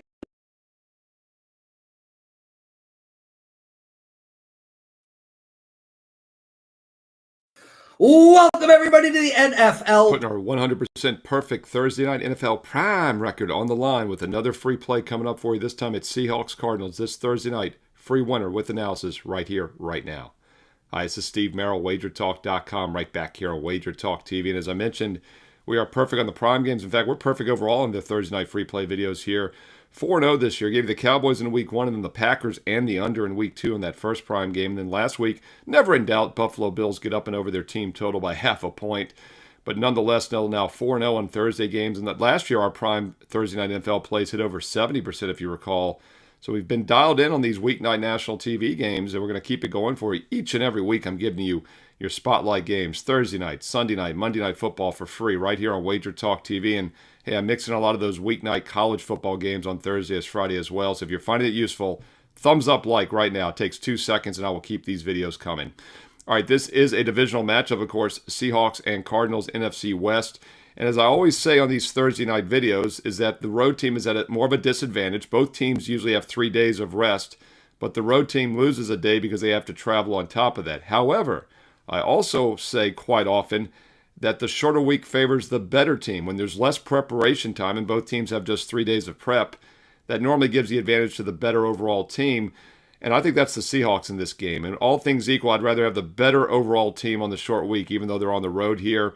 And it's a straight-up win situation, as the Seahawks are currently +1 in some spots, pick 'em in others. It opened as high as 2.5, quickly came down by Monday to -1 pick 'em. So we're getting the Seahawks at +1 pick 'em in a straight-up win situation nonetheless, and I do feel they're the better overall team for several reasons. First of all, impressive win last week against the Saints. I know that's a strange thing to say, impressive win against the Saints, who are maybe one of the 2 or 3 worst NFL teams this season. However, as I told you in the Fade the Public video, that was not a good spot for the Seahawks. Also did a standalone video on that game. And the Saints have been keeping games close this season, single-digit losses both times out, including a narrow loss against the Cardinals back in Week 1, in which they outgained Arizona in total yards. So if you're using a comparison approach, Seattle looked a lot better against the Saints than the Cardinals did, and both teams have lost to the 49ers this season. Cardinals' heartbreaking loss last week on the road on the final play of the game, 16-15. Offenses were terrible for both teams, and that's really been the case for the Cardinals overall this season, as they've scored 20 or less now in 2 of their 3 games. And that 27-22 win against Carolina in Week 2, a little bit misleading. Panthers had the overall yardage edge in that game. Even though Arizona got off to the fast start, I didn't feel like they necessarily outplayed Carolina.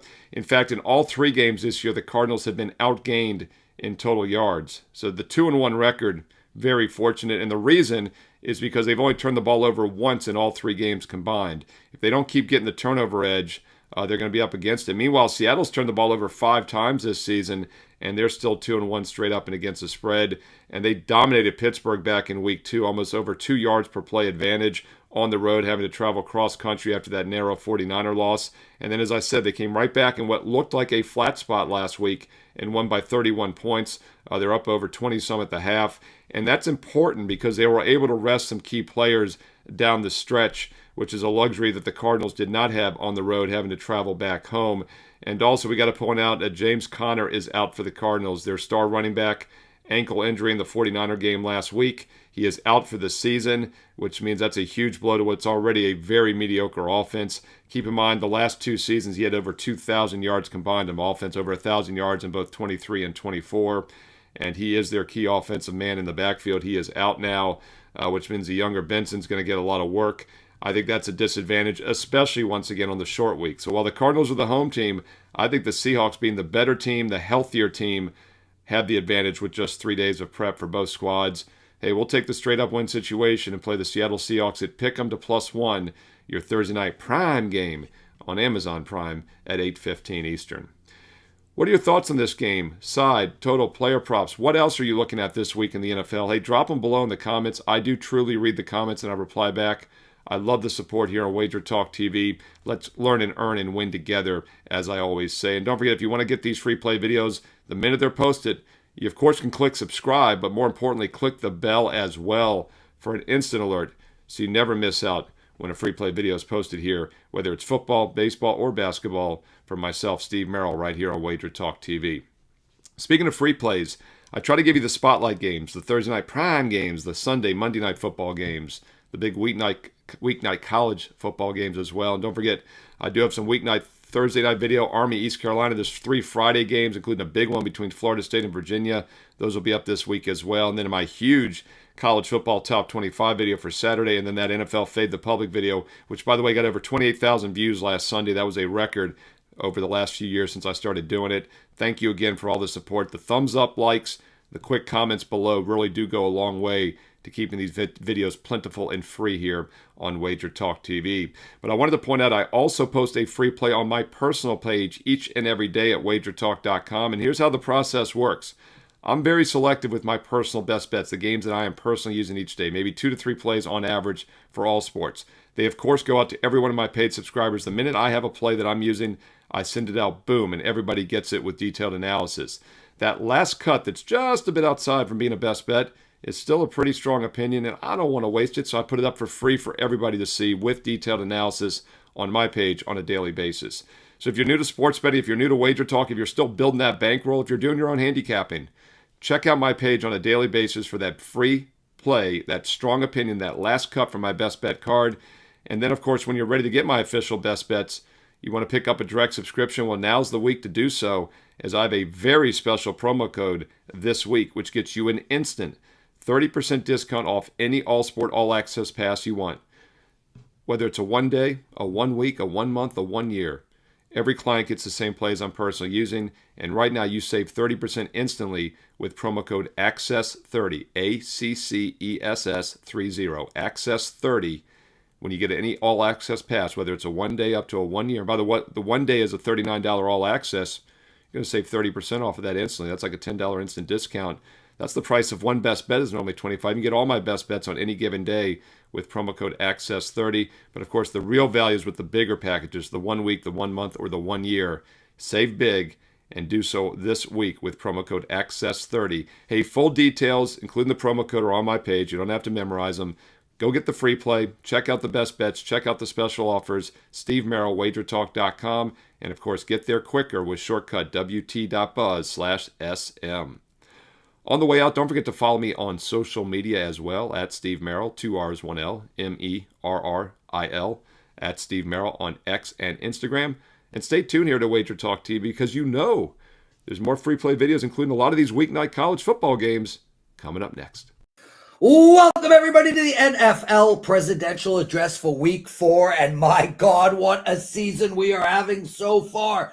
To all my clients, thank you. Wow, are we making money? To all my listeners on the show, thank you. Wow, are we making money? Outstanding start to the year. But I will tell you this, full disclosure, week 4 is tough. Let's get straight into it. Seattle, Thursday night, playing Arizona. The Seattle team is -1. The total here is 43.5. And right now, we have about 78% of the money coming in on Seattle, 53% to the under, and that's where I want to look.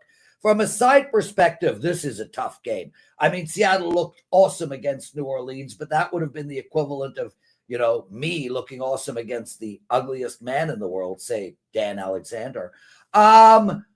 With that said, I can't judge a team by how good they played against the New Orleans Saints. This Seattle team almost did not get it done in Pittsburgh, and I don't think they're a great team. And Arizona can't seem to get out of their way. When they needed a touchdown, they got it. Every other time during that game against San Fran, they could barely move the ball. I think both these teams are, frustrating their fan base, if you will. I think the under is the play. I think this is going to be a low-scoring game, and a lot of Thursday night games are low-scoring games. It's perennially been that way. Let's not overthink this play. 43.5, take the under, and guys, bet it now. I think it might go down a little bit, and 43 is a crucial number in total betting because of 2020 as a score. Before we get into all the Sunday games, I just want to take care of some business, let you guys all know it's been an outstanding year so far. My clients last week went 5-2 in their NFL bets. The week before, they went 5-2 in their NFL bets. That's right, I'm on a 10-4 NFL run. I am 64% to start the NFL season. But put all of that aside, my clients get every single ATS bet on every single game that has happened this year. That is correct. There have been 48 ATS bets this season in the NFL. I have won 31 of them.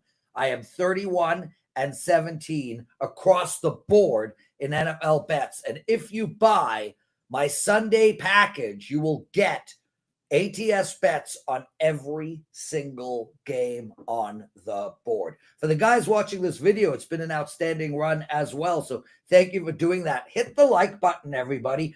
Comment in the comment section. I read all the comments. And make sure to subscribe to our channel.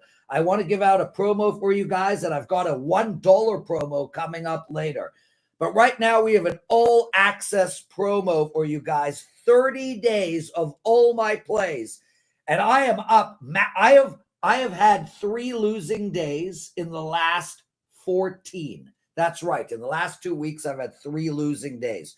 So please use the promo code 199PREZ. That's 199PREZ. You get 30-day all-access college football, NFL, NHL when it starts, and same with the National Basketball Association. So that's 199PREZ. Let's move on. We got a game in Dublin, Ireland, home of the Guinness. -2.5 of the Minnesota Vikings playing the Pittsburgh Steelers. And I don't normally bet these games across the pond. I never know what's going to happen. Like crazy shit goes on over there. So with that said, I'm not going to bet this game, but I do like Minnesota here. I like Minnesota minus the 2.5, and I think Minnesota could get this done all the way up to 7, frankly. I look at this Pittsburgh team, and I think they're horrible. I mean, they couldn't beat Seattle at home. Then they go on the road to New England. They have 5 turnovers. They caused 5 turnovers. New England turned the ball over 5 times and still could have won the game with 3 minutes to go. That is a terrible reflection on the Pittsburgh Steelers. Conversely, it doesn't matter who's quarterback at Minnesota. I think Kevin O'Connell might be, well, I think he's for sure top 3 coach in the league, but he's number 1 quarterback whisperer of all time. I mean, this team is rock solid. They got a better defense than Pittsburgh. They got a better offense than Pittsburgh. I like Minnesota, and I think they can win this game all the way up to 7. Now we turn our attention to Philadelphia, -3.5 against Tampa Bay, and a total of 43. Very interesting total here because Tampa Bay should never have a total of 43. This is a team that could be down 20-3 at half and still go over the total when all said and done. One thing we know about Tampa, they can score and they can score fast. With that said, we do not know if Mike Evans is going to be available, but there might be a Chris Godwin sighting. So with all that said, I'm going to look at taking the over in this game. I don't want to take the side because I think Philadelphia is in a horrible spot. And I don't want to play against Tampa Bay right now because of the way they lost their last game. So we're going to look at over the total. This was 45 at one point. 89% of the money bet to the under. And I get it in the sense that Philadelphia runs the ball and slows the clock down. But Philadelphia can throw long bombs. We saw it in the second half against the Rams. Philadelphia can score fast. We saw it in the second half against the Rams. And Tampa Bay can keep up with anybody. Take over the total of 43.5 in the Philly-Tampa Bay game. -16.5 with the Buffalo Bills. How do you bet a team that big? Well, the last 68 times a team has been -15.5 and more. That team is 62-6 straight up, which means 6 times in the last 68 situations, the dog won. Against the spread, it's 34-30-4. So it's a wash. But I found a bet. It is 26-41-1 to the under. So in a game where a line is -15.5 or more, the under happens 61% of the time. That is a bet, and that is where we're going in this football game, and it makes total sense to me. 47.5 is the total here, guys. Let's say Buffalo, and their team total is 30.5. Let's say they accomplish that. Let's say they get to 33. New Orleans is not putting up 14 points in this game. I don't think New Orleans puts up 12 points in this game. Now, I don't know if Buffalo's going to keep scoring and scoring and scoring so that they could cover that 16.5. Maybe Buffalo goes up really early and puts the scrubs in. Who knows? But what I do know is New Orleans ain't going to get us to 14, and 47.5 is too high. Take under the total. Now, Carolina going to New England. Carolina outstanding when they look great defensively, and they were able to move the ball offensively against Atlanta, who has shown to be quite competent on defense. Now they're playing a New England team that is basically in must-win mode, and they're at home -5.5. Explain to me, in what world does New England deserve to be -5.5? Okay, if they were playing the New Orleans Saints, but they're not. They're playing the Carolina Panthers, and I understand that this Carolina team has this gray cloud over their head for the last 3-4 years. This is not the same team. This is a much better team than they were last year, and we saw it last week. The bottom line here is, I want the points. Do I think New England can win? Sure. Do I think Carolina can win? Why not? Both of these teams are horrible. Let's take the dog. Carolina +5.5. Now Washington playing Atlanta. Tons of money were originally bet on Washington. It went all the way up to -2, 2.5. There's still a -2.5 out there at some places. But as I'm speaking, the money is pouring in on the Atlanta Falcons. Pouring in. It is now Washington -1. And it's likely going to become a pick'em. And I agree with this line move 100%. You want to talk about an overreaction? Every team has a bad team. Does Green Bay suck? Why would you bet Green Bay -7 against Dallas after they lost to Cleveland? Same situation Atlanta faces. Yeah, they sucked last week, just like Green Bay. Yeah, they went to Carolina and lost, just like Green Bay did with Cleveland. Yet Green Bay is -7 against Dallas, and Atlanta is like +1 at home against a Jaden Daniels injured Washington Redskins team. I know I keep calling them the Redskins, so be it. Look at the hat. It's a Redskin hat. Anyway, I love Atlanta in this spot, and Atlanta will likely be a circa play for me. Cleveland going into Detroit. Detroit -8.5, 45. I like Detroit here. I hate laying this kind of number, but man, like, when does this Detroit team not score? They're going to put up 30 plus easily against this Browns team, even with the Browns defense being as great as they are, and they are amazing. I just don't think Cleveland can keep up here. I mean, if Detroit puts up, a bad game, 24, can Cleveland put up 14? I don't think so. Probably not. I like Detroit here, guys. And when I like a home favorite of more than a touchdown, bet it, because that happens very rarely. Tennessee playing Houston. Houston -739. Houston cannot be -7 against anybody except maybe New Orleans. Tennessee laid a total egg last week. I had them for my clients, one of my losses. Do they bounce back? I don't know. Guys, let's just lay off this game and move on. The Chargers playing the Giants. So last week, you know what? Before we get into that, I'm going to give out my $1 promo. Guys, remember to like this show, hit the subscribe button, and watch my other show, Monday, Tuesday, Wednesday, Thursday, and Friday, the best betting show ever. It's with me, Joe Ranieri, and Art DeCesar, and we're getting rave reviews. Anyway, I have a 5% play up this coming. I have a 5% play up this coming Sunday, and it's yours for $1. We did the exact same promotion last week. It was really well received. Tons of you guys took advantage of it. This is only for people who have never purchased at WagerTalk ever. So this is your first purchase. You head over to WagerTalk and you use the promo code BEST, BEST, BEST1. That's BEST1, and you get my 5% NFL football play. I'm 2-0 this season in those plays for only $1. Let's turn our attention to the Chargers and the New York Giants. And this just in, Jackson Dart looks like he will be starting. Or better yet, this just in, Russell Wilson looks like his career is over. Bye. How do we handicap this game? Well, last week I painted a picture for you. I said, guys, let's pretend that Green Bay wins the Super Bowl, and me and you are sitting on a beach in February, and we're reminiscing about how the Packers won the Super Bowl.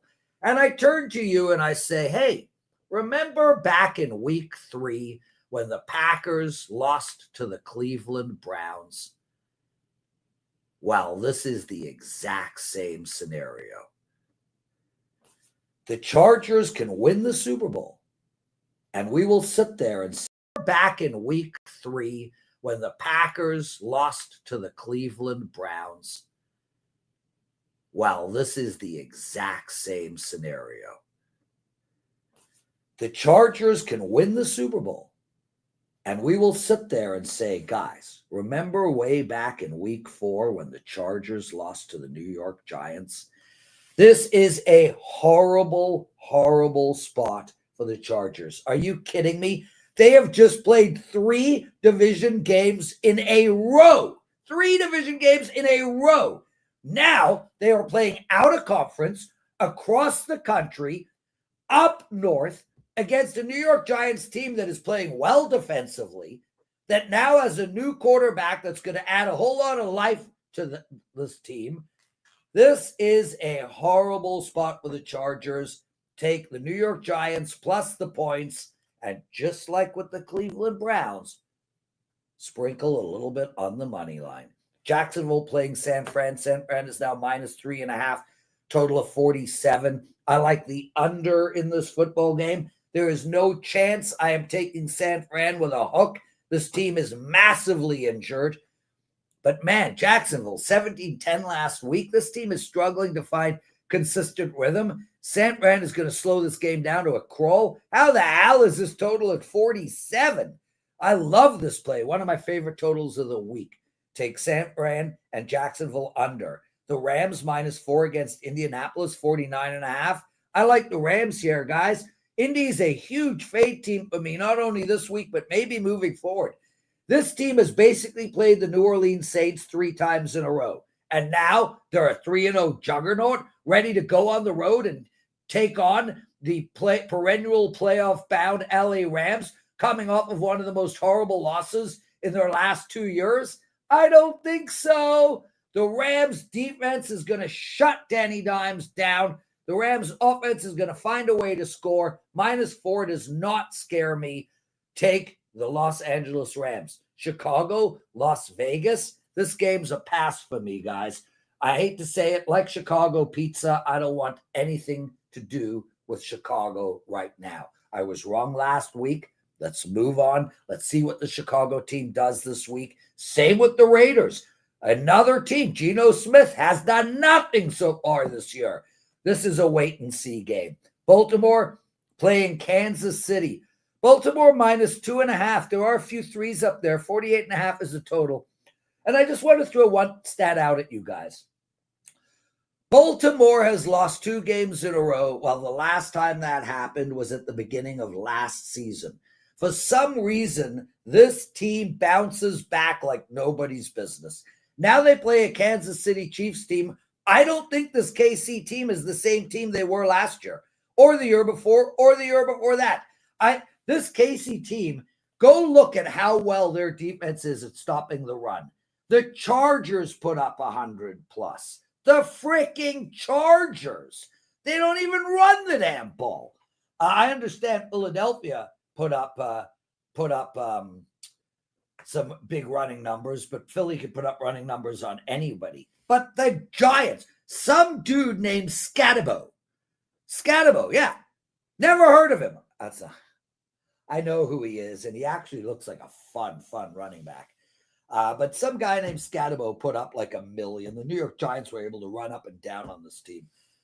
Lamar and the King are going to have a field day in the backfield. I love the Baltimore Ravens here. Take them -2.5. Green Bay, Dallas. Man, I wish CeeDee Lamb was playing in this game. I'm going to probably end up on the over in this game anyway. It's been bet down to 47. You know, I look at it and I understand there's injuries everywhere. Green Bay's lost a couple of O-linemen. Dallas is messed up. But, man, this Dallas defense is so bad. Green Bay has to be able to get 3-4 touchdowns on them. And Green Bay is coming off their worst performance in a long time. So I expect a huge offensive output from this Green Bay Packer team. Now, I understand that they have a great defense. But this Dallas team at home on the carpet, we've seen it year after year. They're going to put points up. 47 is just too low a number. I love this play. One of my favorite totals again.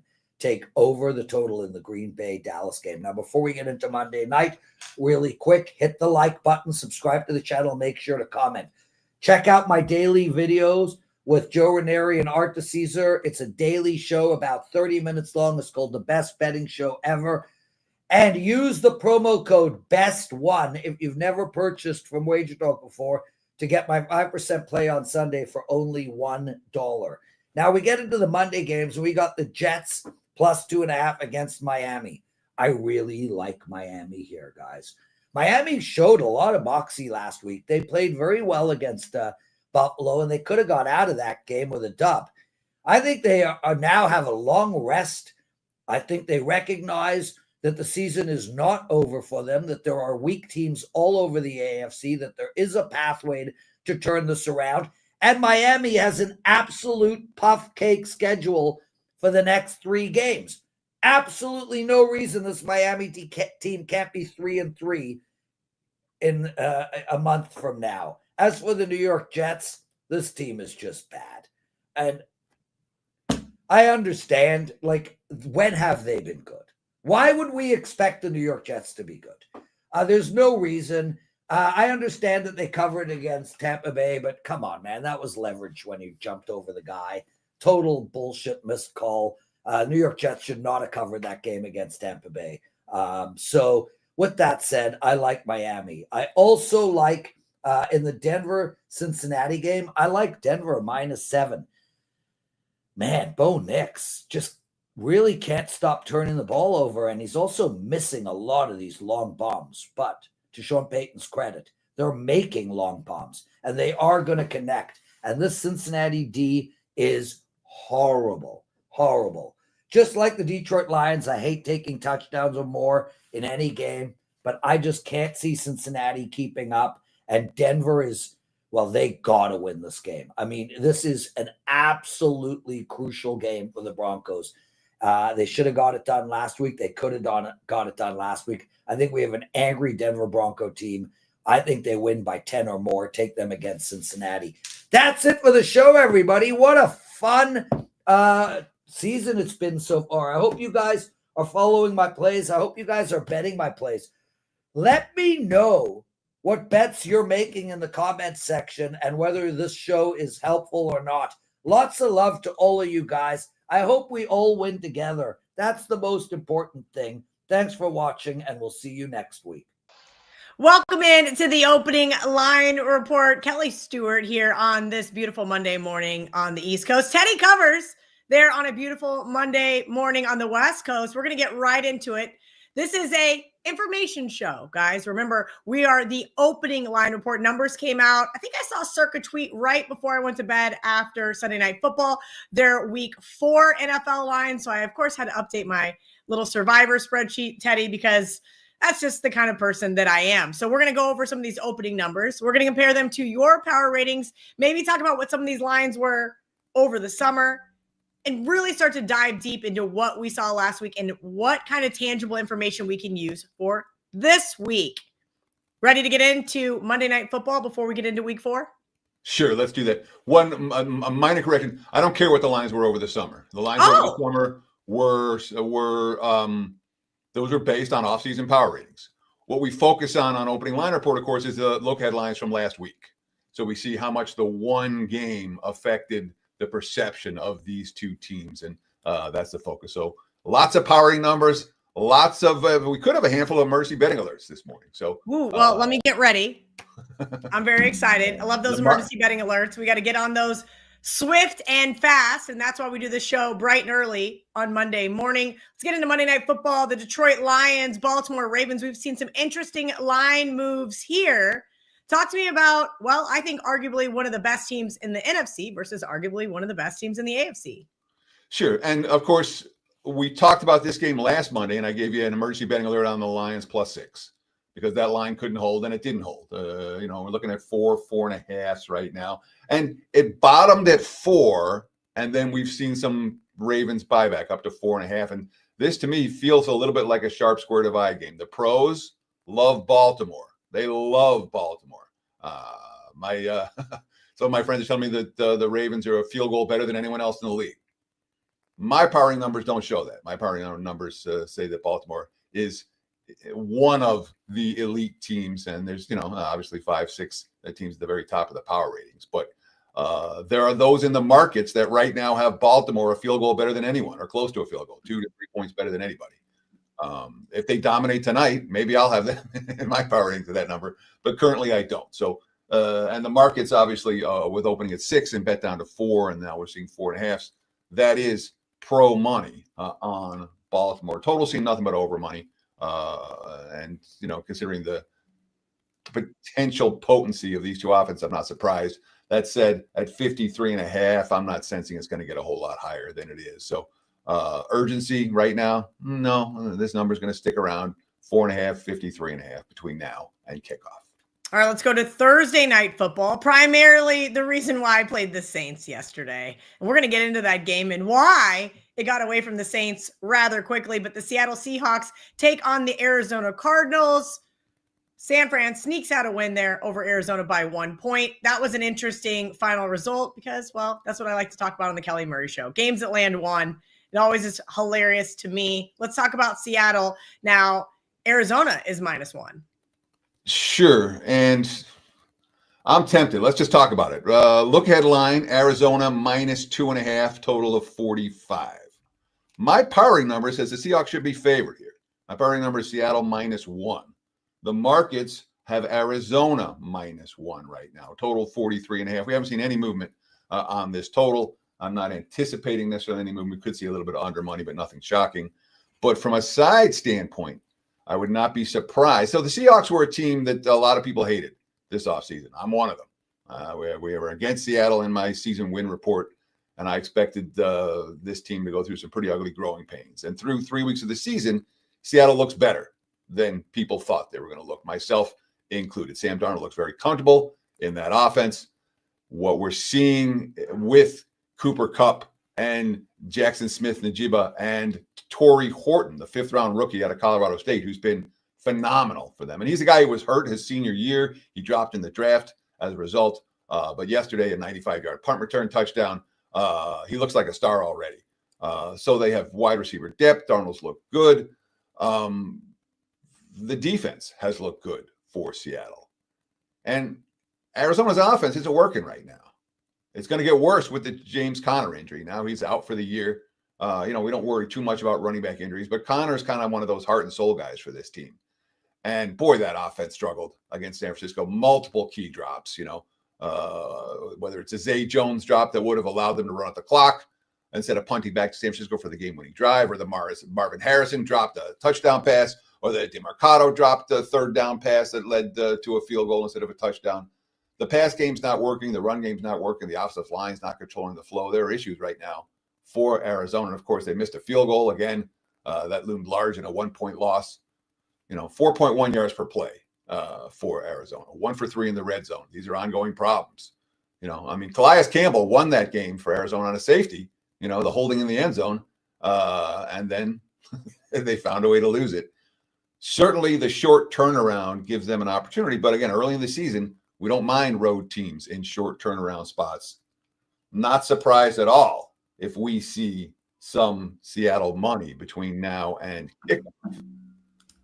Again, all right, Teddy, a team that could not have looked better yesterday. You and I watched this game, and I shouldn't say we didn't even watch it. Just every single time it popped on Red Zone, the Vikings were in the red zone, and they looked rather dominant. Again, Kevin O'Connell proving it doesn't matter who's under center for him. He's got this offense clicking. They're facing the Steelers that were, I would argue, maybe gifted a win by the New England Patriots. Sure. Look headline here. Pittsburgh 1-41. Of course, this game is in Dublin. It's an early start game. Don't sleep in if you want to bet Steelers and Vikings. 6:30 a.m. Pacific time start, 9:30 on the East Coast. So look headline, Pittsburgh -1. My powering number, Minnesota -1.5. Opened 1.5 and 41 last night. We've seen a big move towards the Vikings this morning. I'm seeing 2.5s out there, 2.5s with juice, and 3s are starting to pop up. Now, at 3, I would expect we'll see a little bit of take back for Pittsburgh. So I'm not going to emergency betting alert this one, even though you can find 2.5 right now. I'm not convinced they'll be there forever. But at 3, I would think that we'll get some buyback. So this is a situation where this line's already moved. The best of the number is gone. And of course, Minnesota had 2 defensive touchdowns. They forced 5 turnovers in yesterday's game. But the key was Carson Wentz. The key was not Carson. The key was Minnesota's defense. The key may have been Christian Darrisaw being back on the offensive line for Minnesota, and Harrison Smith, 2 guys who made their season debuts and had an impact immediately when your left tackle comes back after missing 11 months. And then, Harrison Smith had he deflected the pass that got returned for a pick 6. Certainly positive signs injury-wise for Minnesota. And of course, let's not forget Carson Wentz was sitting at home a month ago. He didn't have any preseason with Minnesota, and that concerned me when it came to this past week's game. And of course, it didn't matter against Cincinnati because the defense was able to control the flow, and Wentz was playing with a lead. That could happen here because Pittsburgh, you say that New England gifted them the victory. There's certainly something to be said for that. Yards per play, Pittsburgh 4.1, New England 5.2. 2 of the Patriots' 5 turnovers came at the Steelers' 2-yard line. They did sack Drake May 5 times, so the defense did some things right. When you force 5 turnovers and get 5 sacks, you're feeling good. But Aaron Rodgers, just 139 passing yards. Only 1 play for Pittsburgh of 20-plus yards in that ballgame.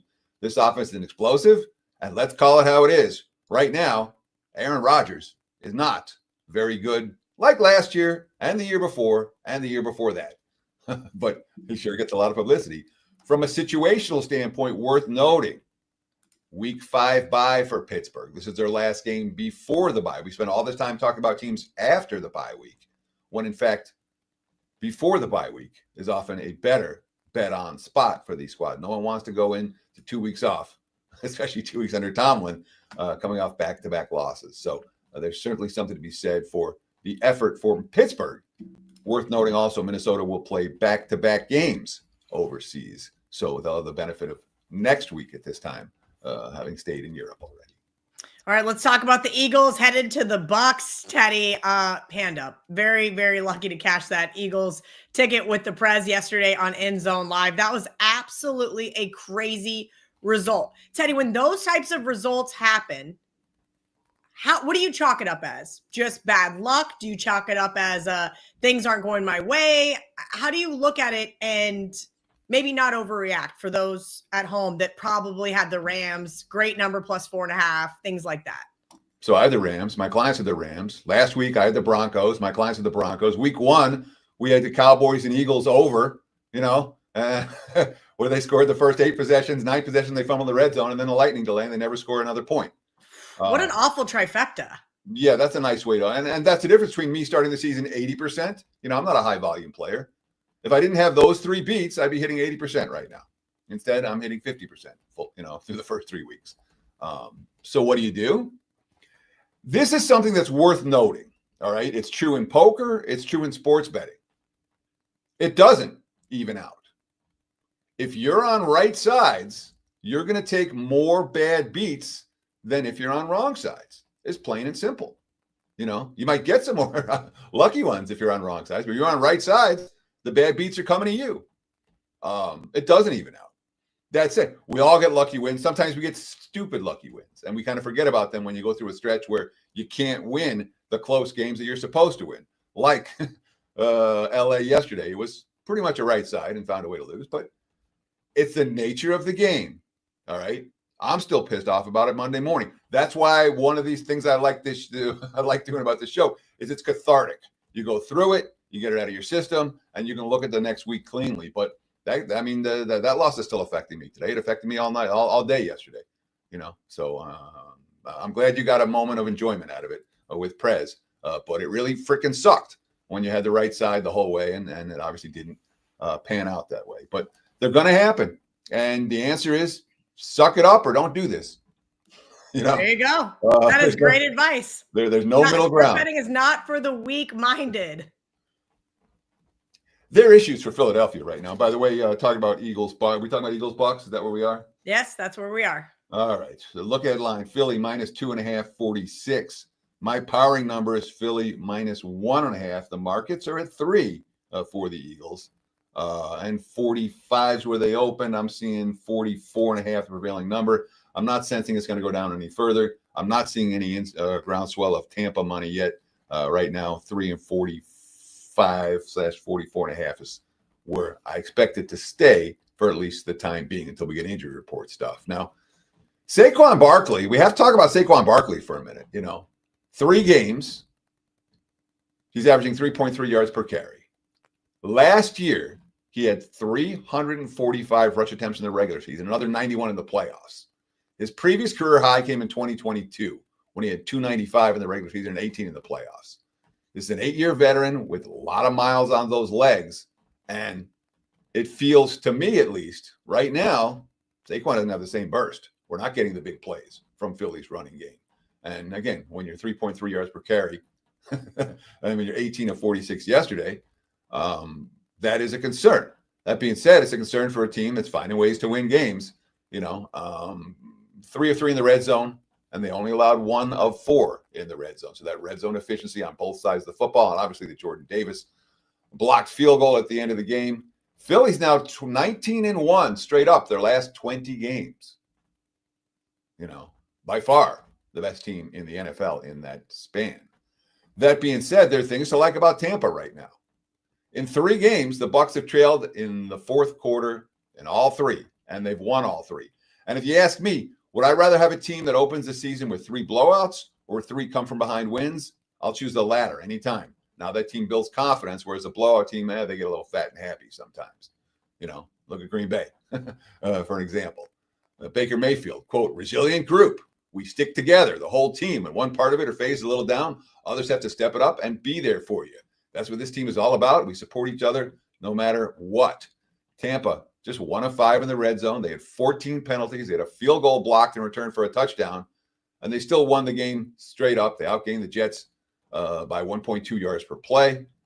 Todd Bowles after the game. 3-0 is important. It's important to win in this league. A lot of teams be crying because they lost close games. We lost some last year. We're winning them this year. So we're extremely happy about that.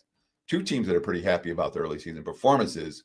One team has clearly shown they have the resilience to come back from deficits in the fourth quarter. Philly managed to do it yesterday, but again, they lost that game. They just had, and Sundays, the whole thing, college football, you expect kicking zaniness. You really do. And then one of the things I always loved is that Saturdays you have kicking zaniness and special teams that are going to cost you when you bets. And Sundays, the kickers make their kicks. No, not yesterday. Obviously, had a huge difference for Philadelphia and LA. But right now, this line's not moving. 3, 44.5. And I'm not sensing that it's likely to go anytime soon. All right, just over 1,600 of you guys watching with us live here on the opening line report. Teddy, before we get into the Saints at the Bills, let everybody kind of know what's going on over at WagerTalk.com this week, what you've got up for your clients. Yeah, I'm bitching and moaning because of the losses, and they're frustrating. That said, we went 7-2 across sports this weekend, 6-1 in football. I can't complain too much. It was a good weekend for the clients. We made a bunch of money. I just wanted it to be better and win them all. And that's, I put a lot of work into the NFL this week. This was the week we're supposed to break out. And we went 2-1, but the one was freaking the Rams, and that's pretty annoying. That being said, locked and loaded. I'm not in play for Monday Night Football. I have a single best bet on MLB for today. We went 4-0 on college football Saturday. I love this college football card this week. And, of course, the NFL. You'll hear my first takes right here. We'll have plays posted throughout the week. So check out my homepage, wt.buzz/TC. Don't buy a play. Get on board with the package. Again, pick buying isn't for everyone. I get it. But if you want to partner up, no, I'd be a pretty good time. I'm pissed off. I'm motivated, and we're in decent current form. So for what it's worth, you check out any of the extended service packages. You can get a monthly package, a weekly package, rest of the year package. Great deals on my page, wt.buzz/TC. Teddy, I found an interesting tweet regarding the next game. Saints are 16.5-point underdogs at Buffalo this week. This is New Orleans' biggest underdog in any game since November of 1975. The matchup that day was Archie Manning and Frank Tarkenton for the Vikings. Very interesting. Very, very interesting. Fran Tarkenton. There's no K at the end of it. Well, you know what? Blame Evan Abrams. He had it wrong. I wasn't born yet, so I don't remember, but I did find that to be very interesting. This is a huge number. Kind of break down what these double-digit spreads mean for people looking to bet this side or either side of this game. So, and I can't believe that the Katrina year that they weren't big, you know, they had to be 2 touchdown dogs a couple times that year because that was an awful team. Aaron Brooks was the quarterback of the Katrina year, and I think they won 3 games that season, and things went pretty south pretty fast post-Katrina for a team that didn't have a home. My look-ahead line here was Buffalo 16.5, total 47.5. Again, the bettable numbers from last week. My powering number only has the Bills 14.5 for the game. When you start getting into the spreads above 2 touchdowns, I factor in home field less and less. I think I make home field 1 point for those games. And I wouldn't argue if you made it 0 because there's not much of a home field edge in that contest. And obviously the Saints looked pretty dismal yesterday. So my power rating number is 14 for the game. That said, I'm not anticipating a groundswell of Saints support in this one. Opened 16.5, 47.5 last night. We've seen some 48s pop this morning. When you talk about double-digit spreads in the NFL, I don't play a lot of the games. I really don't. This is not a league that is as popular as it is because it doesn't have parity. And the Saints certainly have a better game in them than what we saw yesterday. Yesterday, they were pretty awful. And Buffalo is most assuredly the type of team that we've seen it over and over again in the Sean McDermott era. Do we trust the Bills to beat up the weaker teams? No, these are the games that they often have hiccups in. I'll leave it at that. For New Orleans, they had issues on the offensive line yesterday. They're going to be shorting, the right tackle, inactive. The guard didn't travel with the team last week. The defense was pretty awful in terms of Sam Darnold. I mean, they allowed 12.1 yards per pass attempt. That's disaster territory. They did stuff to run, though. You know, only 2.6 yards per carry allowed if you're looking for a positive sign. But again, you give up a block punt touchdown. You give up a punt return touchdown. The box score lies for this game. It says the game was even. First downs and yardage, it was. That said, when you're dominant on special teams, and again, punt return, touchdown, block punt that led to a touchdown, when the special teams are dominant, it makes your offensive statistics look weaker and your defense statistics look weaker because you're traveling longer fields or shorter fields on offense, and you're allowing opponents to travel longer fields on defense because you're winning the field position war. So special team success, like Seattle showed, can lead to box scores that lie. And of course, Spencer Rattler, he's not answering questions positively right now. He's 0-9 as a starter. Saints are 0-7 their last 7. And penalties continue to be a problem. Again, it's a first-time head coach in Kellen Moore. I've not been impressed with how well coached New Orleans is early in the season. They're averaging more than 10 penalties per game. For Buffalo, there are some questions. You know, is this run defense vulnerable? They got lit up by Baltimore. Miami had plenty of success moving the football too. They allowed 10 of 15 third down conversions last week and 3 of 3 red zone touchdowns. You know, after the 2 weeks of the season, they had the best third down defense in the league, and that obviously not the case. But of course, Josh Allen didn't have any interceptions, and James Cook had 100 rushing yards. And when that happens, the Bills are going to win. But Josh Allen didn't complete a pass thrown more than 10 yards downfield. Sean McDermott, good win, never easy. I thought the grit, the mental toughness of our football team was on display throughout the game, particularly in the fourth quarter there. I worry about the Bills looking right past New Orleans. I don't want Buffalo in this spot. Coming off a big divisional win. They played on Thursday night, extra time to prepare, just like Green Bay had. The Bills, this has Buffalo falls asleep with the 2 touchdown lead written all over it. That does not shock me in the slightest, but I cannot say I would want any part of this Saints team after yesterday. Let me push back. Wasn't the Saints the team you loved yesterday? I love the Saints. I thought it was a good spot for them. So when you love a team 1 week and they get annihilated, isn't the next week the right time to come back with them? You would think, but Teddy, they had opportunities against the Cardinals. They had opportunities against the Niners at home. Then they get blown out at Seattle, a couple wonky special teams, touchdowns, defensive touchdowns. I turned it off. It was 21-0. I tweeted, you know what? There went my 5-0 day and the super contest next. And I went and enjoyed my afternoon, because those are the types of things that I'm not going to let ruin a good morning. And so I kind of just let it be. Now they're still on the road at a team that I would probably argue is the best team in the AFC. And you're right. I would agree with you. Buffalo doesn't care about this game. Why would they? But we did see last Thursday night, everybody had their thoughts about the Dolphins, and the Dolphins were in the mix late. So I'm with you. I understand not overreacting to 1 week, but I think this is now coupled with several weeks where I'm like, Buffalo could win this game 34-10, and none of us would be surprised. Not at all. They're a lot better than New Orleans.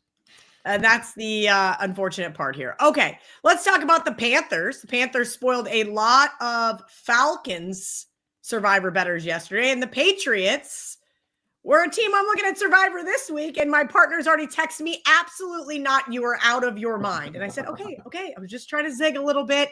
This is the only spot that I think they can win this football game.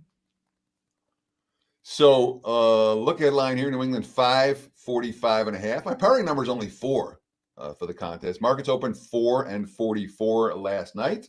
And what are we seeing today? 5.5 early money for New England. Total 44. I'm even seeing some 43.5 there. So we've seen Patriots money. We've seen under money from the get-go in this one. And look, Carolina did some things very right yesterday. They had a pick 6, but they were outgained 4.1 yards per play to 5.0.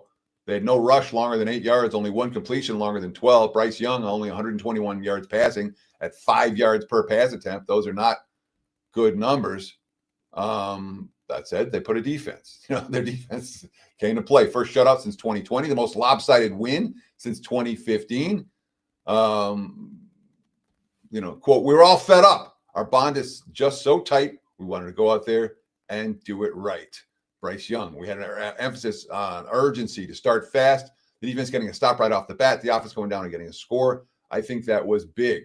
Defensive end Derek Brown. This is what we've been waiting for coming out of camp. I feel like this is how we executed during training camp. The physicality we had during camp. To be able to come out here and put it on display and get the results we did today, we're happy about it. You want Carolina off a win? I don't. Patriots, 26 first downs, only 14 points. Turnovers, they have 5 of them. They outgained Pittsburgh by more than a full yard per play. They held the Steelers to 4.1 yards per play. But, when you have 5 turnover games, you don't win. Mike Vrabel, we don't need to lose a football game to know that turnovers are very hard to overcome. They erase all the good things that you do. Drake May sacked twice, threw a pick, lost a fumble. Ramondre Stevenson fumbled twice and saw the bench. Antonio Gibson fumbled.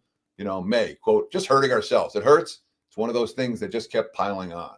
And, of course, 2 of their 5 turnovers came at the Steelers' 2-yard line. So it certainly is the type of scenario where I'm not surprised. We've seen New England money. New England outplayed Pittsburgh yesterday, but screwed up. It's supposed to be a bounce-back spot at home. Carolina is not a team that bettors expect necessarily to go on winning streaks. And they sounded a little bit fat and happy, off snapping that skid. All that being said, are the Patriots really a team we want to be laying 5.5 points with? I won't be on New England this week. I don't think so. Not at all. And right now, I'm not seeing at 5.5. I don't see this line going a whole lot higher. Again, my powering number is only 4 for the Patriots. The markets are moving in the other direction from a line that was 4.5 last night. CT, my survivor partner, texts me, I would rather sit in the electric chair than use my money. This is a real quote from him. Than bet my money on the New England Patriots. I said, no problem. We're going to move right along to another option. It's probably going to be Houston. We'll get into that game here in a minute. Teddy, we've got the Falcons taking on the Browns. Browns was my bright spot on Bet On It this week. I said, this is my barking dog. I think they have a chance to win outright here at home. Falcons couldn't have looked worse versus Carolina. You kind of already touched on Carolina didn't look all that great. Let's break down this one. Atlanta had a pretty rough game. Look ahead line here. Atlanta, pick 'em against Washington, total of 44. My powering numbers came Commanders -2. The market's 2.5/3 last night. I'm not seeing many threes out there right now. There's one at DK. That's the only one that I see on the Odds Logic Live odds screen. So 2.5, the prevailing number here for Washington. Total sitting at 45, down from 45.5 last night. There are still a couple of 45.5s out there as we speak. The Commanders certainly did something right with Mariota at QB. 9.9 yards per pass attempt. And we may well see Mariota again this week with Jalen Daniels ailing. They scored 41 points. The offense had 7.4 yards per play, 1.7 yards per play edge over the Raiders, 200 rushing yards. And when you have 200 rushing yards at 6.3 yards per carry, and your backup quarterback's throwing for 9.9 yards per pass attempt, that's a really strong offensive performance, or a really bad defensive performance like we saw from the Raiders. Punt return touchdown, 2. There are some issues on the injury front for Washington. They got cluster injuries in the secondary right now. Will Harris, Percy Butler, Marshawn Lattimore, Trey Amos, all banged up after yesterday's ball game. And that's certainly a concern for Atlanta, who was pretty bad. You talk about Michael Penix, 36 attempts, 172 yards, 4.8 yards per pass attempt, no touchdowns, 2 interceptions, one of them the pick 6. They did run the ball effectively, 5.7 yards per carry. They did outgain Carolina by nearly a yard per play, but they got shut out. They didn't make it to the red zone. They went 0-3 on 4th downs. Atlanta scored just 1 touchdown in the past 2 games, and that touchdown came literally when Minnesota let them score the touchdown so the Vikings would get the ball back. There's ongoing kicker issues now. Remember, Young-Ho Koo got cut. They brought in Parker Romo, and Parker Romo missed multiple field goals in yesterday's ball games. This is the last game before the bye for Atlanta, so there is urgency here for the Falcons as home dogs. That being said, Washington has taken the. Again, my party numbers 2. We're seeing 2.5 and 3, so we're seeing at least some early market support for the Commanders, but not enough to hold this line at a field goal. All right, Browns are headed to Detroit. Detroit plays tonight, Teddy, and you always tell me here on Monday mornings, look, if you like Detroit, bet them now. If you don't like Detroit tonight, bet against them now. Sure, and I'm going to say something in reference to that. Has to do with parlay. This is a parlay spot, all right? And I keep on getting yelled at from one of my wise guy buddies who calls me after the show and critiques me. And he's like, you got to tell him to parlay. Don't straight bet. Parlay. If you want to bet against Detroit, parlay against Detroit tonight with against Detroit next week. If you want to parlay on Detroit, you bet on Detroit tonight and then on Detroit next week. And that's a better ROI than just straight betting the 2 bets. So that does make sense if you have the opportunity to do that. It doesn't hurt. In terms of locking in the best of the number. Great advice. And I always appreciate, again, I don't mind if I get criticized, all right? I don't do everything right. And it's really important, especially when you're in a space for a long time. Like, oh, he's a legend. Shut up. Tell me when I'm wrong, It's okay. Because you need that constant feedback. You need that constant appraisal of what you're doing, or it's you end up like the Buffalo Bills, you end up a little fat and happy when you're playing the New Orleans Saints that week. Anyhow, look ahead line here. Detroit 9.5, 46.5. My powering number going into Monday Night Football, Detroit 10. The market's right now 8.5 and 45. The number, there are some 45.5s out there. The leading indicator books are down to 45 on this ball game. And look, Cleveland, to say they stole that game yesterday, the defense has been dominant. And now they have a running game with Quinshon Judkins, the rookie, who got 894 yards on the ground yesterday. But the Packers gained just 2.6 yards per carry in that ball game. Cleveland came in with the number 1 overall defense, and the defense dominated the contest. Complimentary football. That being said, they also went 0-3 straight up and against the spread off a win last year. And some of the quotes coming out of yesterday's game, a little bit happy, a little bit, they're not fat and happy, but bad teams off a win, teams that aren't used to winning off a victory, sometimes they don't have that same level of effort the following week. So, and of course, let's not forget, Cleveland's offense is not about to get a whole lot better anytime soon. They're still playing without both starting offensive tackles, and Joe Flacco is, if you're ranking starting quarterbacks, Flacco's near the bottom at this stage of his career. All right, Teddy. So question, just because I noticed the comment section, not necessarily on this show, but other shows, they do sometimes like the Survivor talk. Detroit in this spot, you mentioned, hey, look, this is the Browns now here on the road. Do you think this is a home game that Detroit loses? No. Okay. But let's see what happens. Is Detroit going to come in fat and happy off a Monday Night Football upset and look completely past them? Maybe. Good point. So we'll keep an eye on tonight's game. Another game that I have listed on my Survivor sheet is the Texans. The Titans, boy, oh boy. Did they look okay week one, right? I came on the show and said, hey, if Cam Ward's receivers could catch the ball, Denver was going to lose that football game. But ever since, they have just looked absolutely dreadful. A lot of people are saying Callahan might be the first coach fired. Brian Dable may have something to say about that, or Mike McDaniel. We'll see how the next couple of weeks go. But talk to me about this Tennessee team headed into Houston. Before I do that, let's get an emergency betting alert out for this one, because it's time. Like Houston Texans, bet them sooner rather than later. The look ahead line here, Texans -7, Texans -9. The market's open 7 and 39.5 last night, and we're seeing signs that this line is going to move to 7.5 any minute.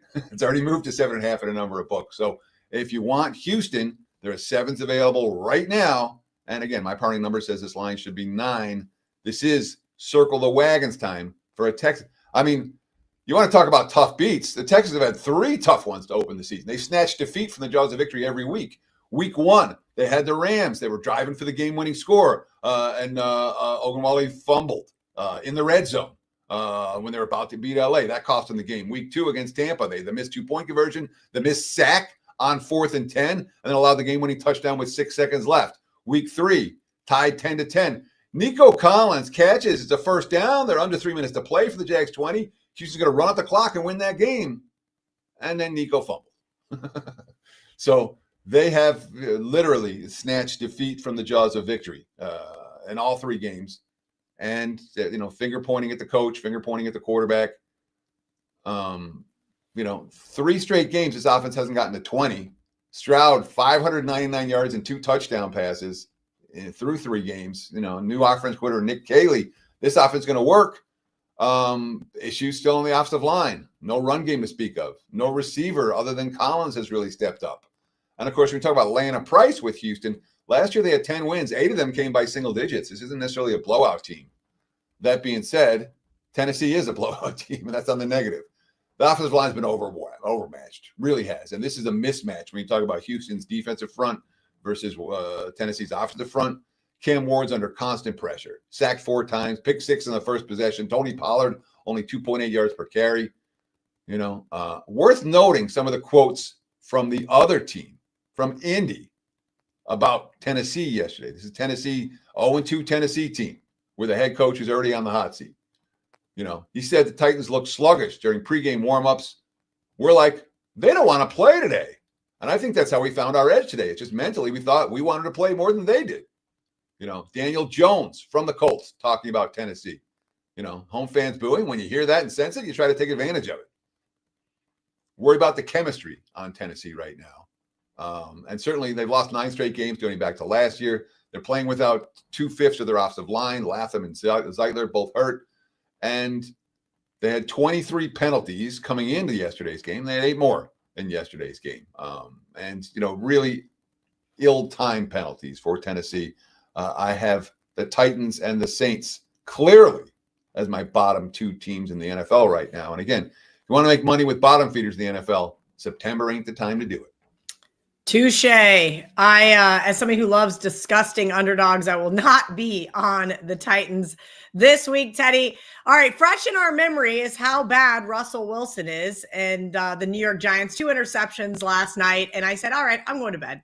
Nice, easy under on the cash, though. Shout out to John Murray from last call. He gave us that one before he signed off. So I will take Russell's shortcomings and not be able to beat a mediocre Chiefs team. But now we've got the Los Angeles Chargers headed into New York. I mentioned Brian Dable's seat is getting hotter. This is going to be a pros versus Joes game. Absolutely. Because this spot here is horrific for the Chargers, for what it's worth. Horrific. Look at line LA 6.5, 45.5. My powering number 5.5 was 5.5 and 45.5 last night. And again, we're not seeing the 6.5s like you might expect to see against the Giants off of last night's another debacle. Even though their defense played well and their offense had chances. You know, it wasn't like they were completely outclassed by the Chiefs in that game. They were in the game. They just couldn't do anything when they got in the red zone. And it is a Chargers team. Look, Herbert's seeing the field well. 5 different receivers had 4 or more catches. But the Broncos defensive line beat up on LA's offensive line. You know, and Becton left with a concussion. That's a concern. They lost Najee Harris to a season-ending injury. That's a concern. They had 29 first downs compared to 9 for the Chargers, -2 in turnovers, outgained by 0.8 yards per play. They still won and covered despite the lack of explosiveness. But think about how they opened the season. 3 straight wins over their 3 division opponents, Kansas City and Vegas, and, of course, Denver yesterday. Now they got to travel east for an early start game. The wise guys will not be on the Chargers this week. It is a dismal spot. The only question is if the Giants have a better game in them. I'm sure the Giants have something of a better game in them than one we just saw. But is Dable going to lose that locker room? He could.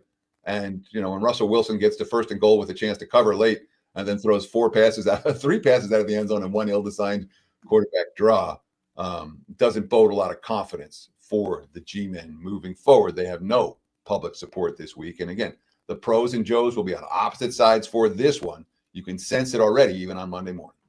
And I don't blame the Joes one bit. Teddy, let's move along. Jaguars, 49ers up next.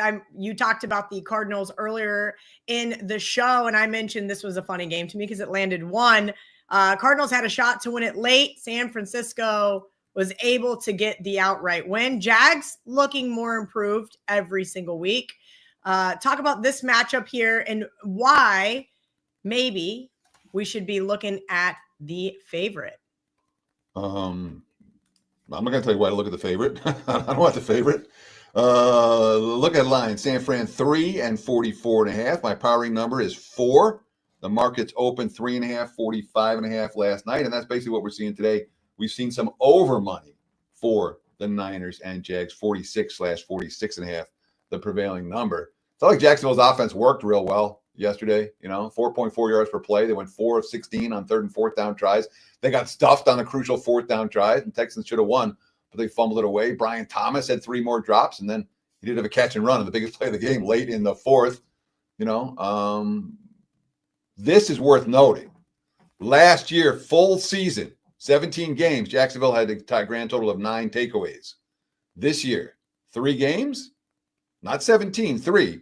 Jacksonville has 9 takeaways, at least 3 in each of the first 3 games. That's the first time that's happened to them to start a season. So the defense making plays.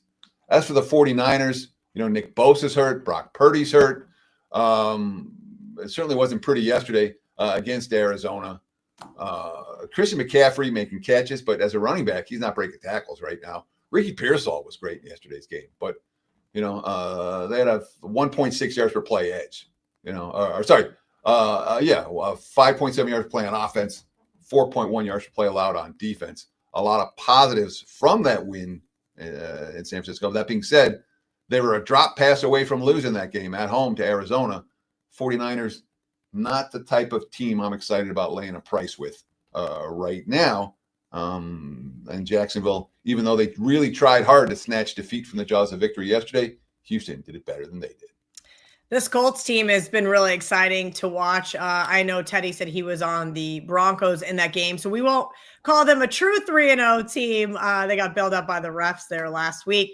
Same kind of thing happened, though, this week with the Rams. You've got 2 teams, I think, neck and neck here, one jockeying for position in the AFC, one in the NFC, both going to be solid in the playoffs. But what say you about this week 4 matchup? Playoffs? Yeah. It's September. We're not worried about the playoffs. Come on, Teddy. We got to get them pumped up. We got to get these teams. These are the types of teams. I want to see these good offensive teams in the playoffs. I like both of these teams. I think have a shot, maybe outside shot, to go deep into the playoffs. Look at line, Rams -5.5, total 46.5. My powering number, Rams -3. The market's open 3.5 and 48 last night. And we're seeing Indy support. We're seeing Indy money. Again, my number's 3, and I'm willing to go doodle you for this one. Let's get the betting, emergency betting alert out. You like the Colts? Grab 3.5. I'm not convinced that they'll be there. We're going to see Indy support. Indy's been pretty good. All right, they lead the league in yards per play. They rank second in offensive expected points added. They punted once so far this season. They've scored on 77% of their offensive possessions. That's the highest mark for any team in the first 3 games off the past 45 years.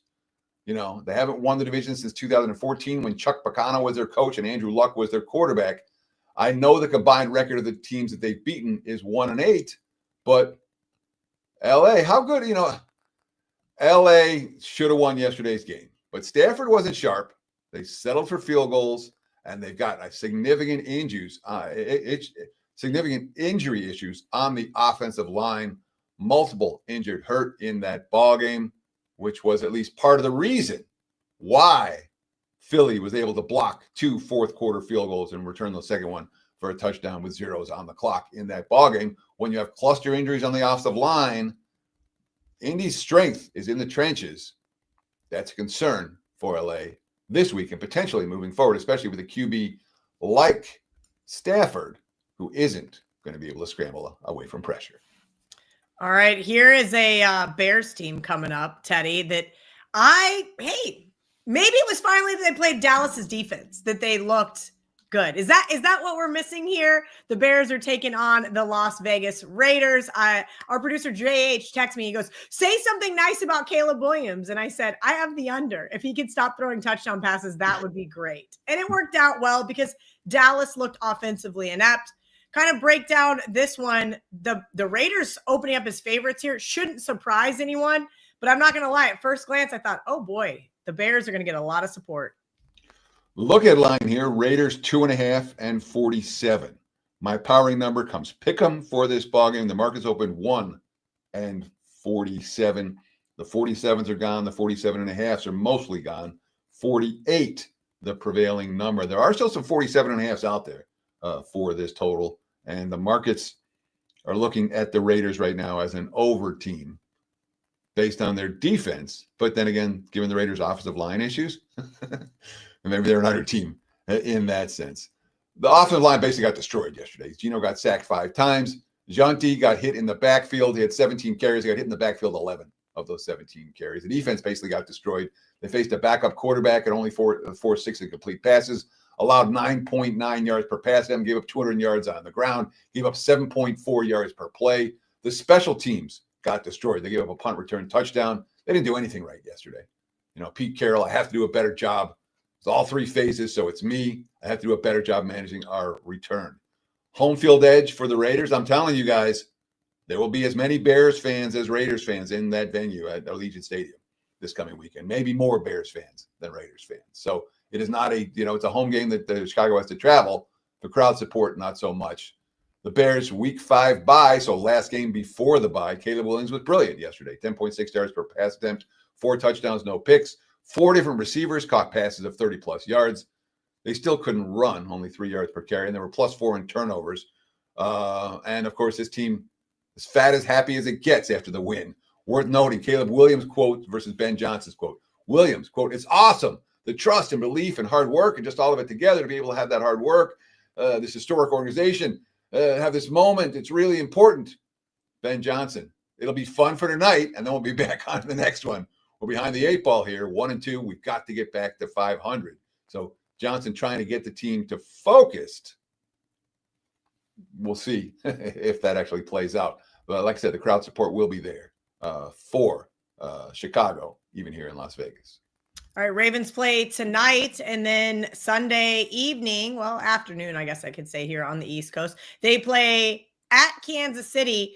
Kind of break down a little bit more of that Kansas City game versus the Giants last night. Teddy, I mentioned middle fourth quarter, I was like, I'm going to bed. This is ridiculous, Russell. And I was not overly impressed with Kansas City. I haven't been overly impressed with them this entire season. Baltimore field goal favorite here. Yeah, so the look at line, Baltimore 3 and 48. My powering number is only Baltimore 1, but I've been a little bit. The betting markets right now have the Ravens as the best team in the league by several points, and I don't have that in my powerings yet. So I'm a little bit off from the markets on the Ravens, and we'll see tonight if that's justified or not. Maybe I should adjust my numbers to match the market, but I got to see it to do it. I don't move my numbers based on air. So my number's 1. Last night we were seeing 3s and 48.5, and that's basically what we're seeing today. There are 2.5s out there for Baltimore. If they look good tonight, again, it's a parlay situation. If you like the Ravens tonight, you may want to parlay them here. And you'll get, in theory, the best of the number. As for Kansas City, there's certainly a significant revenge angle for all the teams in the AFC that are playing the Chiefs right now. And Kansas City's defense has made enough plays to keep them in games, but make no mistake about it. Right now, this is even with a truly elite quarterback, this is not a truly elite Chiefs offense early in the season. And the market certainly think Baltimore's is. All right, we got about 10 more minutes here before we let you guys go into watching Last Call with Andy Lang. So we're going to get into Sunday Night Football here, Teddy. Green Bay taking on the Dallas Cowboys. Green Bay off that loss to the Browns. Cowboys looked, again, offensively inept to that Bears team. Kind of break down to this one. I said that I thought Green Bay was looking ahead to this matchup. They just got to go to Cleveland, squeak out a win, and it looked like that's what the result was going to be. And then obviously crazy play, Browns get the win. How does that change things looking from a numbers perspective headed into Dallas? So look at line here was Green Bay 4.5 and 49.5. My powering number with no CD for Dallas is 7. We don't know yet what the status is of CD Lamb. I didn't see it before I went on air. I'm assuming he's going to be out this week. So my powering number was 7, and I made there aren't many teams that I'm going to make a significant adjustment for one wide receiver. Dallas, you adjust down when CD Lamb's not in the lineup. The offense is not the same. Markets opened 6 and 48 last night. We're seeing 6.5 starting to pop out there. And this line's going to move when CD Lamb's status is announced. If CD Lamb is hurt and not going to play in this game, we're going to see Green Bay money. If he is okay and is likely to play this game, I would expect to see at least some Dallas money. Again, the look at line here was 4.5. Green Bay's in that last game before the bye scenario. All right. Micah Parsons, after the meltdown in the last 4 minutes, really, of the Packers-Browns game yesterday, quote, "Sometimes, just like today, you shit the bed." That's just the reality of it. It happens to the best teams.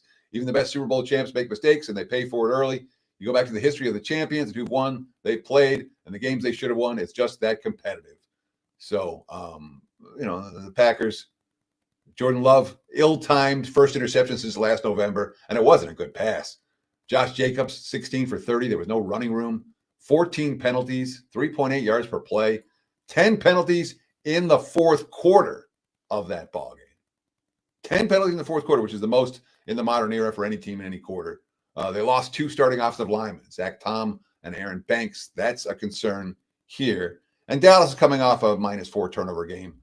Matt Eberflus facing his former team, and wasn't pretty.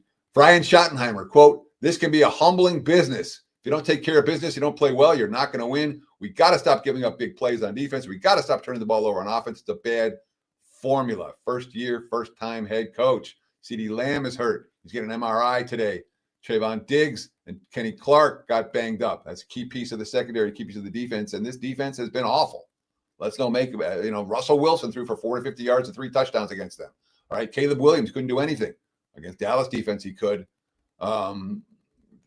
Dallas has now given up 12 pass plays of 25 yards or more in the last 2 weeks. 5 touchdown passes of 25 yards or more. That's worst in the NFL. This Cowboys defense is a problem. And again, if CeeDee Lamb doesn't play, we're going to see Packers money. I'd emergency betting alert, but I don't know yet what Lamb's status is. But I wouldn't argue with anyone that wants to take Green Bay right now at 6/6.5 it could easily be 7 or higher by kickoff. And I would expect the Packers, they're going to be focused for this one. And I don't know that focus matters all that much for this mediocre at best Dallas team. Almost 3,000 of you guys watching between YouTube, X, Kick, Twitch, all the streaming channels. So thank you guys for hanging out with us here on a Monday. Teddy, this game is the battle of the 0-3 of the AFC East. This is someone's got to win. How about that? Who is going to win this football game, or who should we be betting? Or should we just say no thanks to the early Monday night game? So first of all, I want to thank all you guys for watching live. We really appreciate those likes. If you like this type of breakdown, hit that like button. It makes all the difference for us.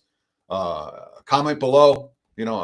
Kelly and I both get into the comments every week. I get in a couple times. I'll be in today, and then again, I'll come back again tomorrow or Wednesday.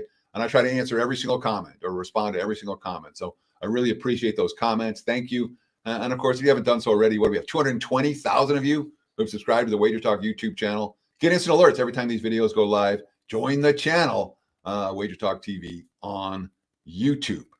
When it comes to the Jets and the Dolphins, look at line here. Miami -2.5, 44. Is that a hook? 44.5. Sorry. My powering number, Miami -2. The market's open 2.5, 44.5 last night.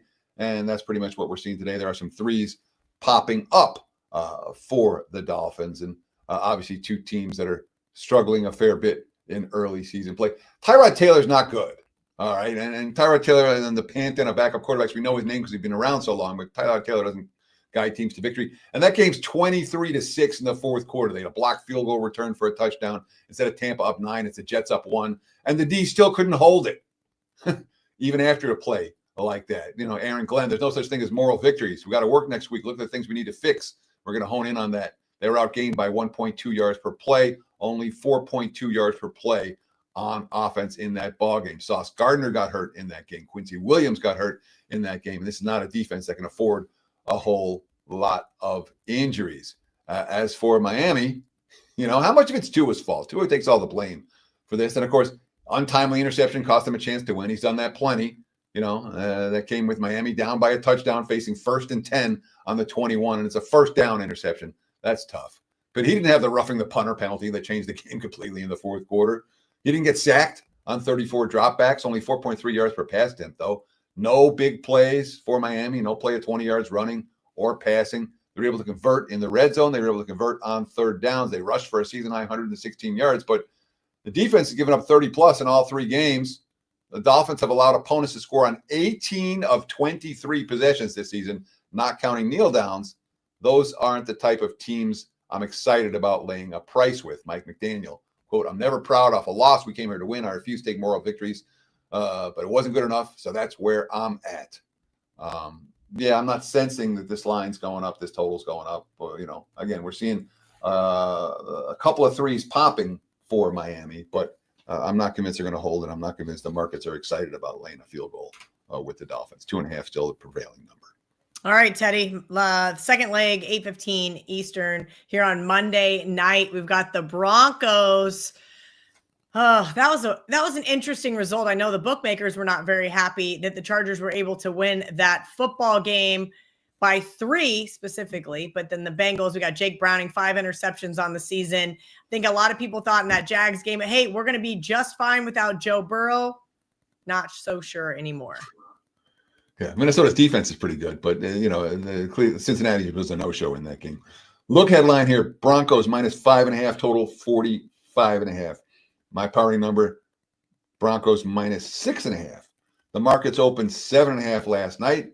We're seeing a mix 7/7.5 this morning. Total 43.5/44/44.5. We're seeing a little bit of under money. And again, from the 7.5 opener, we've seen, I'll call it a little bit of Cincinnati money. I mean, the Bengals said the worst loss in franchise history. Chase Brown, 10 carries for 3 yards. Quote, "Put this behind us, we'll be just fine. The main thing we got to take away as a team is, we got to play with a chip on our shoulder, like F whatever people say. As long as we're good in this locker room, we'll be just fine." Of course, since he's the worst rushing team in the NFL, and they didn't run the football coming into yesterday's game, and they didn't run the football at all in that defeat. 13 drives, 52 plays, 171 total yards, 5 turnovers. Defense didn't force any. It was pretty awful. All right. Zach Taylor. This collective effort, talking about how bad the offensive line was. I didn't see the line have 1 turnover today, okay? I saw a bunch of other guys have 5. So clearly, this is on the entire team. Denver did some things right. You know, they ran for 5.6 yards per carry against the Chargers defense. Cortland Sutton, 118 receiving yards. The rest of the team, 8 catches for 37 yards. Not pretty. First downs, they got out first down by 20. You know, they had 10 penalties. They were plus 2 turnovers and lost the game and didn't cover. You know, they let the lead slip away here. They let us lead slip away against Indy. They started 0-2 last year. They started 1-5 in 2023.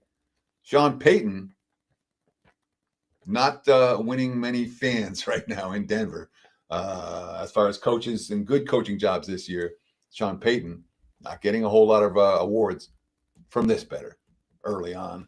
But where's this number going to go? Again, we've seen some of the 7.5s get bought down to 7 for Cincy. There's concerns about Denver in this one. And I would not be surprised if we see more of that moving forward. The Bengals, even with their backup QB, they'll attract some betting attention. If you liked the Bengals, no argument, taking plus 7.5 right now. All right. If you'd like to partner up with Teddy, WT.buzz/TC to get on board with him at Teddy_covers on social media. We're going to get out of here because we're up against the clock. Make sure you guys hang around. Wager Talk Today with Andy Lang is up next. Good luck on all your bets this week, and we'll see you next Monday. Welcome to Wager Talk TV. Kelly Stewart here with Marco D'Angelo and Teddy Covers of WagerTalk.com. And we're talking about common mistakes sports bettors make. Marco, what is the number one mistake that sports bettors make? Overreaction to one game. Okay, you see something, you watch a game, and we all love watching the games and betting on them, but don't believe that what you just saw is gospel. Remember this quote. I use it on Bet On It all the time. No team is as good as their best game, nor are they as bad as their worst game. And too often, you see somebody get blown out on a Monday Night Football game. What are you doing the next week? You're betting the team that won, and you're going against the team that lost. There's no value there. That's my first tip. Teddy, you have a show called The Opening Line Report on Wager Talk, and you guys talk about what we saw. What did sports bettors learn was also a segment on Wager Talk today. Tell me how much that actually should go into your handicap, or should it not go in there at all? Well, you certainly want to be aware of teams that are playing better and teams that are playing worse, you know, and in general, I'm looking to ride streaks as opposed to jump in front of them. Not so much in the NFL, though. I mean, the NFL is a different animal, and different sports are different animals in that way, because the NFL is so public, everything that happens gets captured in the attention of the betting populace quickly, whereas in a sport like baseball or basketball, someone played good one game, maybe they'll play good for another month before anyone, the betting markets start to notice. So, I mean, literally, you can go for weeks on end before the betting markets adjust. That's not the case when it comes to football and one game a week. So you'll often see people overreact far too much to a single good or 2 good performances in a row, especially when you see, they won twice in a row, they killed them twice in a row. That third week, maybe not so much. All right, give me your number one mistake that sports bettors make. The single biggest mistake sports bettors make is not having enough outs or sports books to bet at.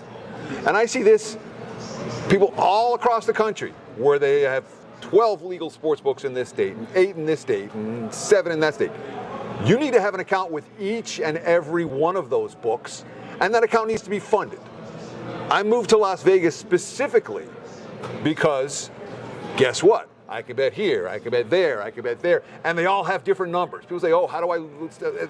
This is the key to stopping losing bets by a half a point and starting winning bets by a half a point without buying points. This book's got 6, that book's got 6.5. Oh, later in the week, that book's got 7.5.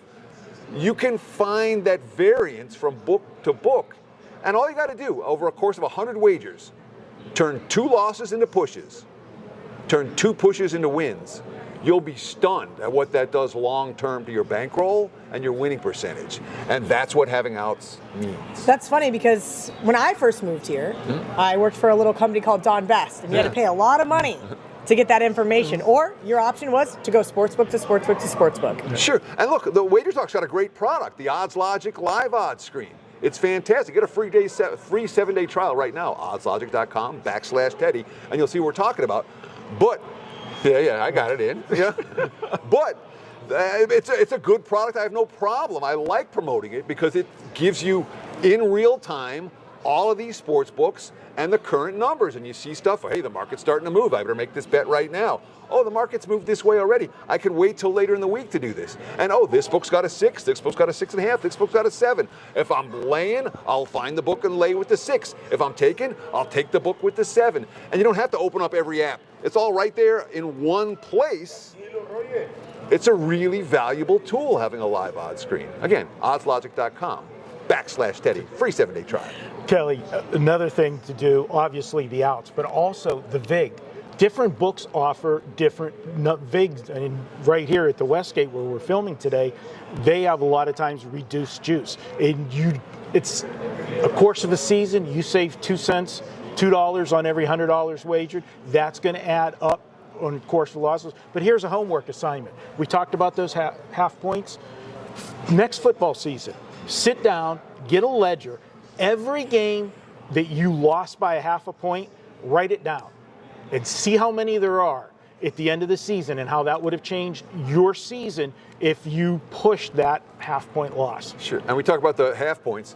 There are times throughout the course, one common mistake bettors make, they'll only bet at one time. All right, kickoff's coming in an hour, we better make our bets right now. The savvy bettor is going to make bets Sunday night, Monday morning. That's what the WagerTalk NFL opening line report is all about. What are good bets Monday morning to make? Where's the line going to move?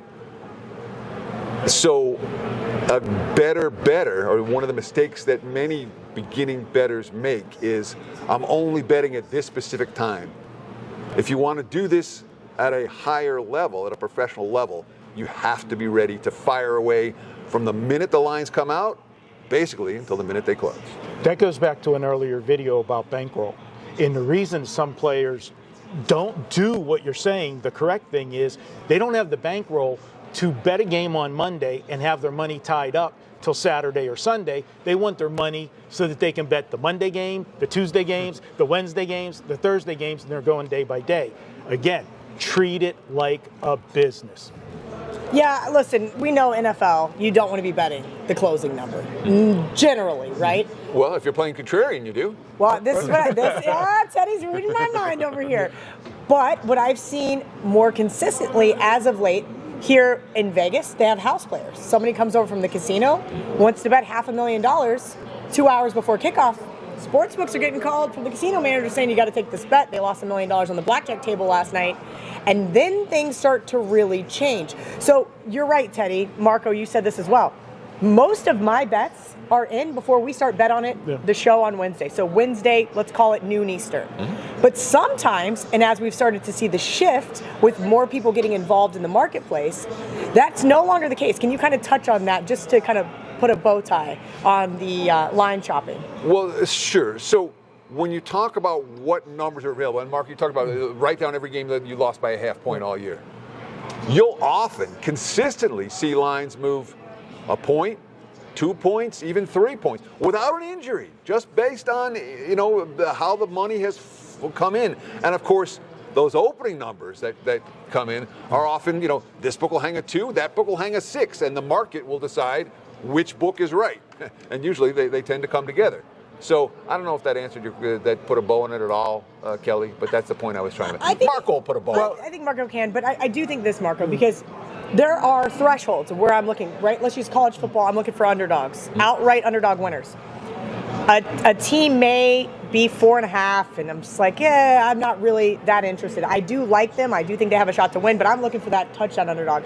Come Friday night, come Saturday morning, they may be a 6.5 point underdog. The market loves them, and I say, all right, I said if it hits 6, I'm betting this game, and then I get involved. Where it used to kind of be the other way, where I'd get that 6.5 on a Tuesday, and they'd close 4.5 and then get blown out. It's kind of been a weird shift. Kelly, another tip for bettors, we talk about getting the different books. We use the phrase square and sharp. There's square and sharp books as well. And here in Vegas, and I'm not going to call out any particular ones. Why not? Tell them where the square books are, because they want to know when they go on their odds logic screen who's sharp and who's square. Let me tell you that it's the ones that cater to the locals. Okay, those are what I like to refer Stations, coast, formerly known as William Hill. Oh, yeah. Those are, remember Bodog back in the day? Yeah. Okay, that was a very recreational sports book. If I'm betting an underdog, I was finding my best number there all the time because the average sports bettor, the squares, gravitate to overs and to favorites. You're generally going to find your best numbers at those kind of books. Now, if you're betting underdogs, you're going to have better luck, or underdogs there. If you're betting favorites, you'll have better luck at the sharper I'm going to books. say this. One of the things I've noticed now that it's become a nationwide thing, I live in the state of Florida now, we only have one sports book. Do you remember who I bet against last year a lot in college football? Mario Cristobal. And you know where I bet every single week? Yeah. At the Hard Rock. Because everybody is going to bet on Florida. They're going to bet on Florida State and they're going to bet on Miami. And I got the best number whether I was taking Cal. Stuff happened in that game, but we're going to uncover the spots the market has not caught up to today. Ralph Michaels is going to join us. We're talk college football, and then we're going to talk some NFL trends and angles. We're going to keep talking about these undefeated and fully defeated teams. Ross is going to join us. We're going to talk MLB. We're going to talk TCU and Arizona State, and then we're going to do This Line Makes No Sense. So I need some help from the chat here real quick. So I talked to Prez last night, and so I always open the show with "Welcome to the best sports betting show on the planet." Well, now he's got a show that's literally called the best betting show ever. So I need a new catchphrase how to open the show. Put your suggestions in there. I want a good one because I need to open the show a little bit different because we're kind of crossing the streams a little bit. So, but thank you guys for joining us. Hit the like button. Come up with a new way for me to open the show. And let's get it started with Ralph Michaels. Ralph, we're going to talk Army and East Carolina here. It's Army, so we know we're getting on offense. Basically, every Army game comes down to how good is the other team at stopping the run. East Carolina's been good against the run so far this season. They're a 5-point favorite. Over-under is 52.5. What's your breakdown on this game? Well, I'm glad you brought up East Carolina stopping the run because you look at their numbers, Andy, and they're allowing 2.8 yards per carry and only 87 yards per game. That sounds awesome. Well, but guess what? You played Campbell.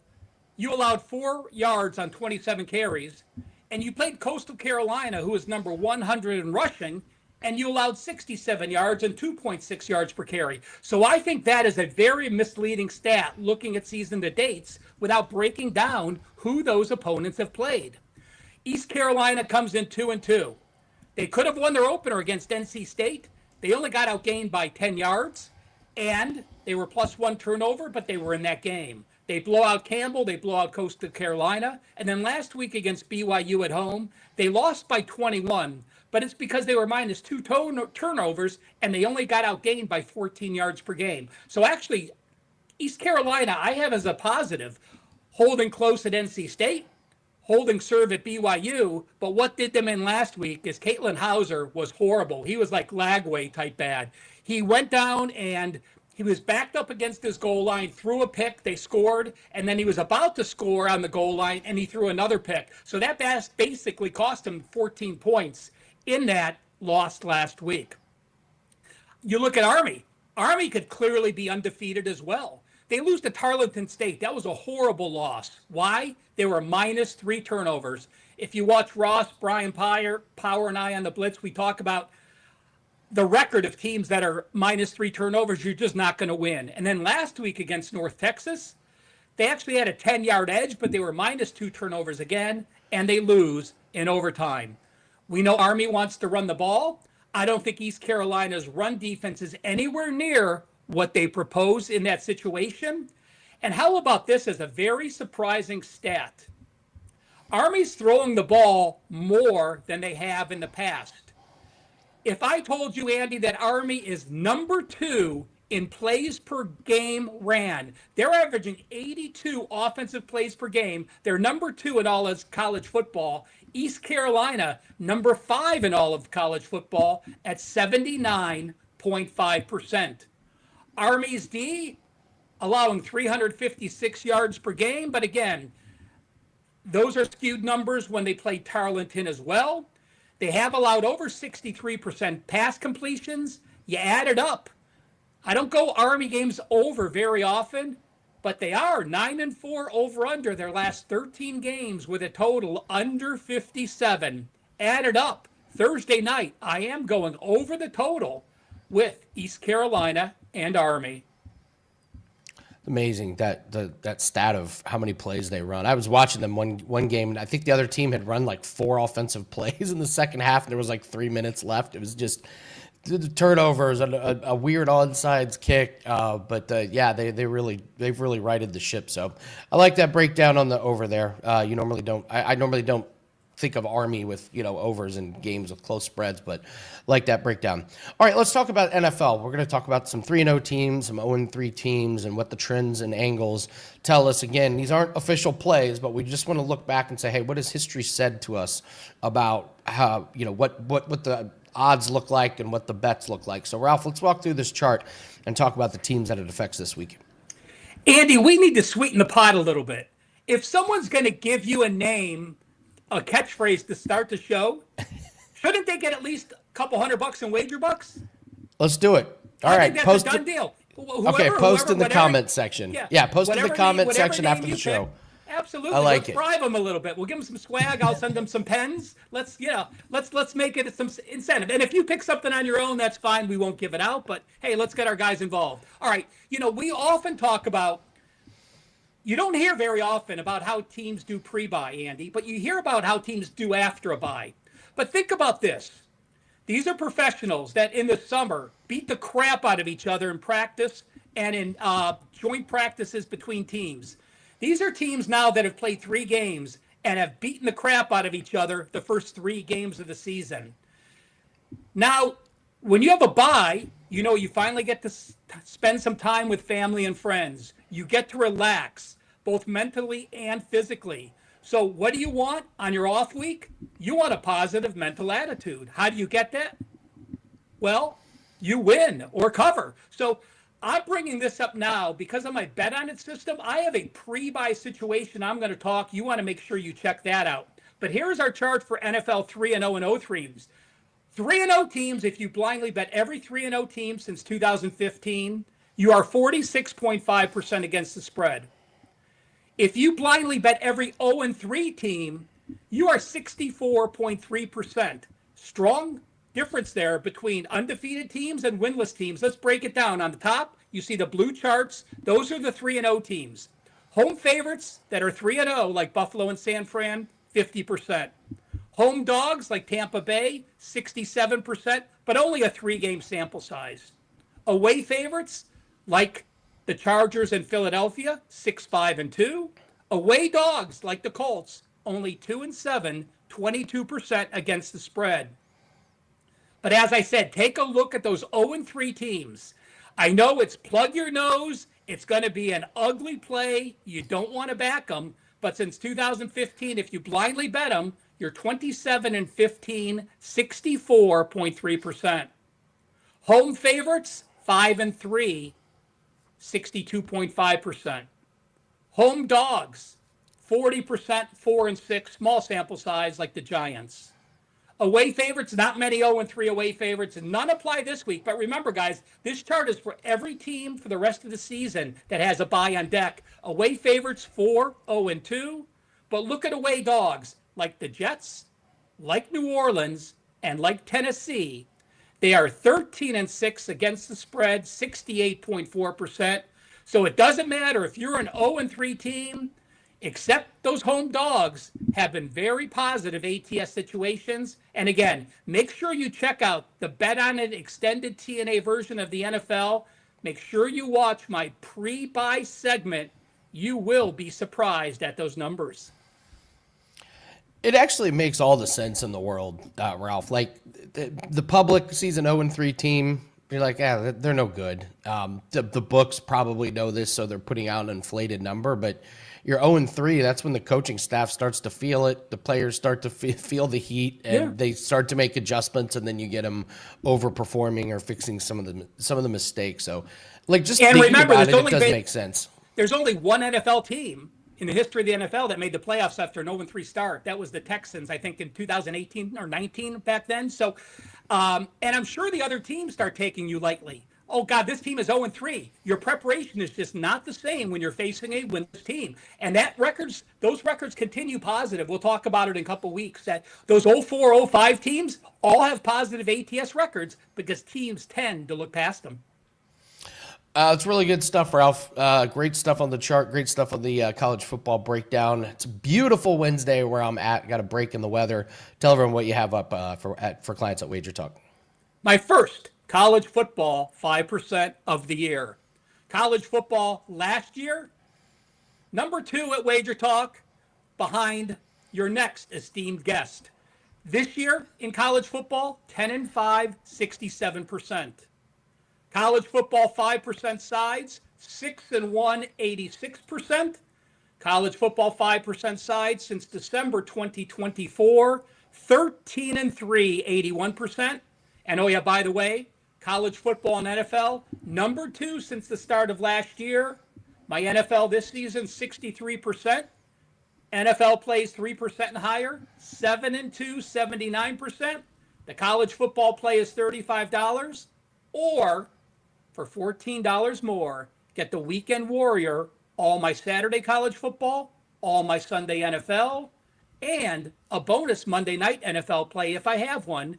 It will be included as well. A great weekend. Me, Ross, Andy, anyone at WagerTalk, the Weekend Warrior, the only way to lock up your football weekend. And one last mention on that, sign up today because as soon as you sign up, you will get those plays emailed immediately. Do not wait till Saturday to sign up. When those lines have moved, take advantage of these early releases. Ralph Michaels, thank you so much, Ralph. Have a great day. Appreciate all the breakdowns and good information on NFL trends. Ralph Michaels, everyone. Thanks, guys. All right. Oh, Eric asked, no pollen today?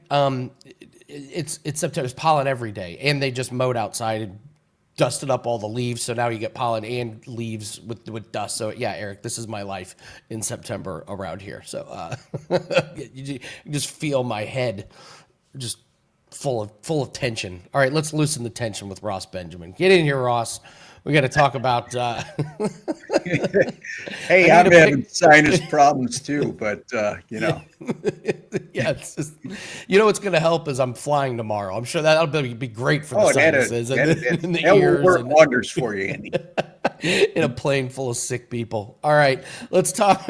Let's do college football first. This one's on Friday. We got TCU versus Arizona State. Then we'll talk MLB, and then we'll do This Line Makes No Sense. But let's start with TCU, Arizona State here. Interesting lines that we got here. What's your breakdown on this game? Yeah, Arizona State right now a 2.5-point favorite. Look, you know, if you watched any of my videos prior to college football season and also my college football betting preview I did with Teddy at the Westgate, Arizona State was a sleeper pick for me. And, you know, I didn't expect that loss against Mississippi State, but I still think this is a quality football team. They're coming off a 27-24 huge win at Baylor last week as a 2.5-point underdog. They're now 3-1.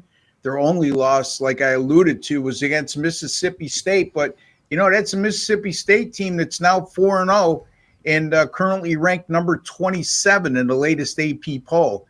Now, number 24 TCU is 3-0 after a 35-24 home win against SMU. But, you know, here's what concerns me with TCU. Their defense allowed 384 yards in that win against SMU. And they also, the game before that, they faced an FCS team in Abilene Christian, and they allowed 453 yards of total offense. So not very good. And we all know now that opening win against North Carolina isn't as big a deal as we thought it was, because North Carolina is just an absolutely brutal team. And SMU, by the way, that they beat last week, they've already suffered 2 losses this year, and the Mustangs have proven to be early on a very vulnerable team on the defensive side of the ball. I really like sophomore quarterback Sam Levitt for Arizona State. Matter of fact, I'm a little disappointed with his start. I expected more, but I think he's going to get better as the season goes on. Remember, this is a kid as a freshman that was second team Big 12 and also led his team to an 11-3 record, including a college football playoff appearance against Texas in a game they lost in overtime. I also like his wide receiver, Jordan Tyson. Tyson, third team All-American last year, preseason first team All-American this year, and he's living up to the billing over his last 4 games, or the first 4 games of the season, I should say. 31 catches for 357 yards and 5 touchdowns. I like Arizona State here at home.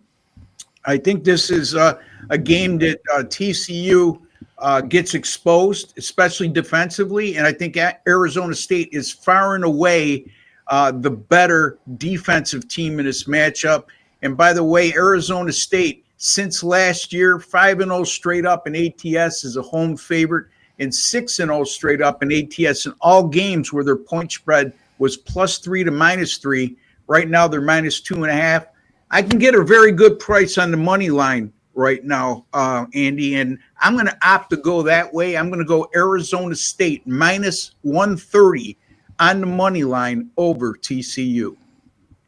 All right, I like it. Bill writes in the chat here, Ross. We're just talking with Ralph about not preparing for 0-3 teams. He says, a good coach will have you ready for anybody. Take Lou Holtz, in my Lou Holtz voice. You have to be careful with Holy Cross. Holy Cross will sneak up on you. All right, Ross, do you have a Lou Holtz voice? Do I have a Lou Holtz voice? It's been so long since I've seen him on the air. I can't recollect what his voice sounds like, but well, he would say it like this. You have to be careful with Holy Cross. Yeah. Holy Cross will sneak up on you. I think that's the Lou Holtz. Yeah, I'll leave those imitations to you, Andy. That's not my strong suit. I give that one a 5 out of 10. It wasn't my best work here. So. Yeah. All right. Let's talk Major League Baseball, Mets and the Cubs. Tong is going for the Mets. I don't know what to make of Tong. I did a free play on fading him last game, and boy, he made me eat that right up. He was really good in his last start. Then meanwhile, you got Boyd for the Cubs, who has not been good recently. Difficult game here, and the books obviously know it's difficult. Chicago only -125, over under at 7. What do you make of this game? Yeah, I'm going to focus in on the total in this game, and you're right. It is a difficult game because the Mets have everything to play for, and the Cubs pretty much really can't improve or go backwards in their standing right now as it applies to the playoffs. They're already locked in as a wild card team. Not so fortunate for the Mets. Right now, they did win yesterday, coupled with a Cincinnati loss. They're still in the the final wild card spot in the National League. So a lot to play for. You mentioned Matthew Boyd having a terrific year. And then all of a sudden, over the last 6 starts, he's faded terribly. Over those last 6 outings, a 6.58 ERA, 6.68, excuse me, and also a 155 whip. And even more concerning, he's allowed 6 home runs in 31 innings pitched. Now, you may say, well, Ross, look at his numbers at home, and you would be right, because in his 16 home starts, his ERA is terrific. However, in his last 3 home starts, just a 5.29 ERA.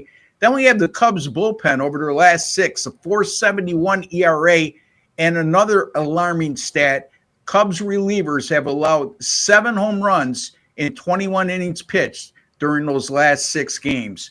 The Cubs are 7-1 to the over this year at home when facing teams like the Mets that average 1.25 home runs or more per game. And you mentioned Jonah Tong. Yeah, 5 innings of scoreless baseball his last time out. But the bottom line is, when you look at all 4 starts he's made this year, a 5.94 ERA and a 1.44 whip, and only averaging 4.2 innings pitched per start. Okay, the Mets bullpen has pitched extremely well over the last 6 games, Andy. However, they've really been pressed to the limit. In those last 3 games, the Mets bullpen has combined to pitch 19 1/3 innings. That's a ton of action. So they're going to be worn down a little bit. And history will tell you this year, when the Mets bullpen is a little worn down, they don't do very well. I mean, yesterday, for example, the Mets starting pitcher David Peterson, he was pulled after just an inning in the third and allowing 5 earned runs. But the Mets 6-0 to the over this year on the road after the bullpen has pitched 4 innings or more in each of the last 3 games. They're also 13-1 to the over this year on the road after a 3-game span in which their bullpen pitched 13 or more combined innings. So when their bullpen has been taxed, and especially on the road, the Mets have played in a lot of high-scoring affairs. And I think a lot of that has to do with the fatigue of the bullpen and their offensive prowess. I mean, the Mets over the last 6 games, a .335 on base percentage and 11 home runs hit. So they're producing offensively. Now, Matthew Boyd, his last 6, I told you he's not very good. He's not very good in his last 3 at home. The Cubs are 7-1 to the over at home this year versus teams like the Mets, averaging 1.25 home runs a game. Having said all that, and not to be redundant, the wind is blowing in from left field today, Andy. However, the total is 7. In today's home plate umpire, by the way, DJ Rayburn, his last 7 games behind the plate, 6-0-1 to the over and 8-1-1 to the over in his last 10 as the home plate umpire this year. I'm going Cubs-Mets over the total of 7. Wow. The umpire breakdown, that is next And I'm level. sorry for being redundant there at the end, but somehow I was reading my own notes and I wrote it down twice. So I apologize for that, folks. I'm not getting that old. You're good. You're good, Ross. Anytime we can get an umpire breakdown, it's great. Bob has a hot take in the chat. Starting pitching means nothing. It's all about middle relief. I disagree with that. I would say it's nothing. It's got to be something. I disagree. It all starts with. I vehemently disagree with that. Appreciate you watching, Bob. It's always my foundational point. And last I checked, I'm number 1 in Major League Baseball this year. So I have to disagree respectfully with Bob. I will say that not enough handicappers place enough emphasis on relief pitching. And that's when you have a great starter who's red hot and you have a bullpen core that's not. That's where I reverted a lot to a first 5-inning play in many occasions. So there's a way to attack that. And I'm glad he brought that topic up. But middle relief only counts when you're looking at pitchers that may average less than 5 innings per outing. And if that's the case, you have a lousy starting pitcher anyway, right? If he's averaging just that. So thank you for that question, Robert. All right. We got a Weekend Warrior special that we're running. And Ross, you're one of the perfect guys to use that on. It's $49. You can use it on any handicapper. But Ross, tell everyone, why should we use the Weekend Warrior special on you? Well, Andy, I am so glad you asked. I never thought you would ask, but since you did, let me answer that. My football plays the last 2 weeks, college football and NFL combined 15-5, folks. That's with my premium picks the last 2 weeks. So people who bought my $49 Weekend Warrior package the last 2 weeks, extremely happy because all of those picks took place on a Saturday, Sunday, and a Monday, which that's what we cover on this package. Having said that, NFL coming off a 4-0 sweep last week, Andy, including a pair of 4% best bet winners. On Sunday, I had the Cleveland Browns plus 8.5 outright over the Green Bay Packers. On Monday, I had the Detroit Lions plus 4.5 outright over the Baltimore Ravens. College football, 7-1 the last 2 weeks, 13-6 to start the year, up over 26 units so far in college football this season. If you've been following me in college football, you know that's nothing new because since it started 2023, I'm number 1 in units earned in college football, number 1 last year in both win percentage and units earned in college football. And so take advantage. All sports, by the way, Andy, since May the 13th, 143-94, 60%. And a net profit of 125.77 units. And by the way, the baseball playoffs are coming up, folks. Number 1 this year in Major League Baseball in units earned. I don't know why you would go anywhere else, but right here, right now. All right, Ross, one of my favorite segments of the week. This line makes no sense. You look at all the football games, and you pick one, and you say, wait a minute, this one's out of whack. All right, Kelly in Vegas has a strong opinion on this. What line makes no sense to you this week? Yeah, well, it makes no sense. When I say line makes no sense, it's more of a warning and a perception versus reality thing than a pick. And Kelly, she brought to my attention. Let me say the game first. Kansas State is 1-3 this year. They're a 6.5-point favorite at home this week against a Central Florida team that started the season 4-0. So the obvious, the novice out there would say we're getting a 4-0 team as a touchdown, more than a touchdown underdog against a team that's 1-3 and has vastly underachieved. And that team's only win this year has been against an FCS opponent, and they needed a last-minute touchdown to win that game against that FCS opponent. Kelly says, you know what, Ross, keep in mind, Central Florida, they just lost a head coach, an assistant coach this week, tragically. And I get that, and it's certainly a motivational factor. But my point is, folks, is when you see lines like this, when it looks too good to be true, very seldom is that not the case. And I think that's the case here. I think that Kansas State, desperate for a win, and a lot of people will be fooled and say, give me the undefeated team here against a 1-3 team, a team that's 0-3 against FBS opponents. So my advice on this game is just to steer clear, because Kelly brings up a good point. There's a emotional motivational factor for Central Florida in this spot, okay? And that you can't ignore. That doesn't come up every week, thankfully, because we don't want teams to lose assistant coaches tragically on a weekly basis. So keep that in mind, and also keep in mind that Kansas State, the 1-3 team, is the favorite here by almost a touch or over a touchdown, and they're very desperate for a win. They've underachieved at this point. I would stay away from this game, but don't be fooled by that line, Andy. I like where Kelly said Kansas State soft as baby shit. I like that breakdown. I thought I'm glad she didn't give me an FML again. Holy crap. Took me a week and a half to figure out that abbreviation. Ross Benjamin, great segment as always.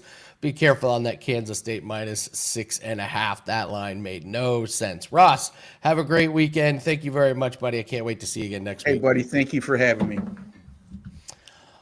All right. I'm off tomorrow and Friday. Impromptu trip to New York because I have to check out the Ryder Cup. So if I'm leaving to go to the Ryder Cup, I got to do a Ryder Cup breakdown and a pick. So here we go. All right, the Ryder Cup is at Bethpage out in New York. Let's go over some stats, and I'll give you my pick on this one.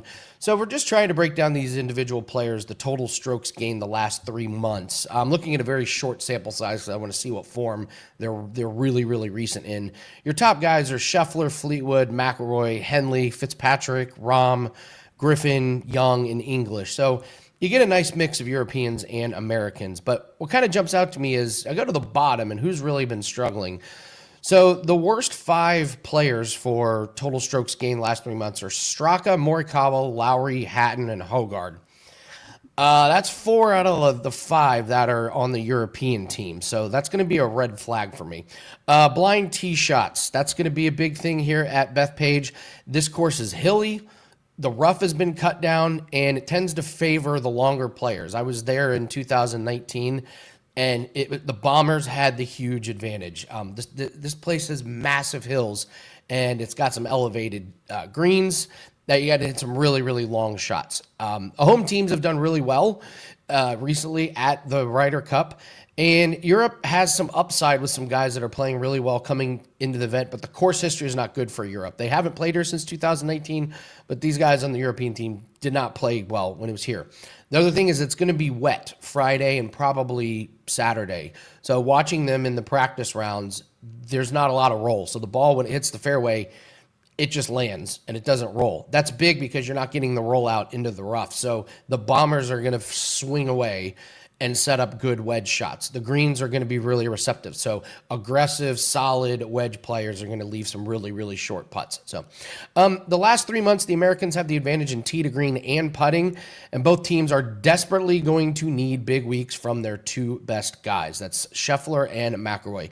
The Americans need Scheffler to basically run the table. Europeans need McIlroy to basically run the table. If those guys falter, their respective teams are in big trouble. A couple of X factors. Jon Rahm is the X factor for the European team. He has been absolutely lights out at the Ryder Cup.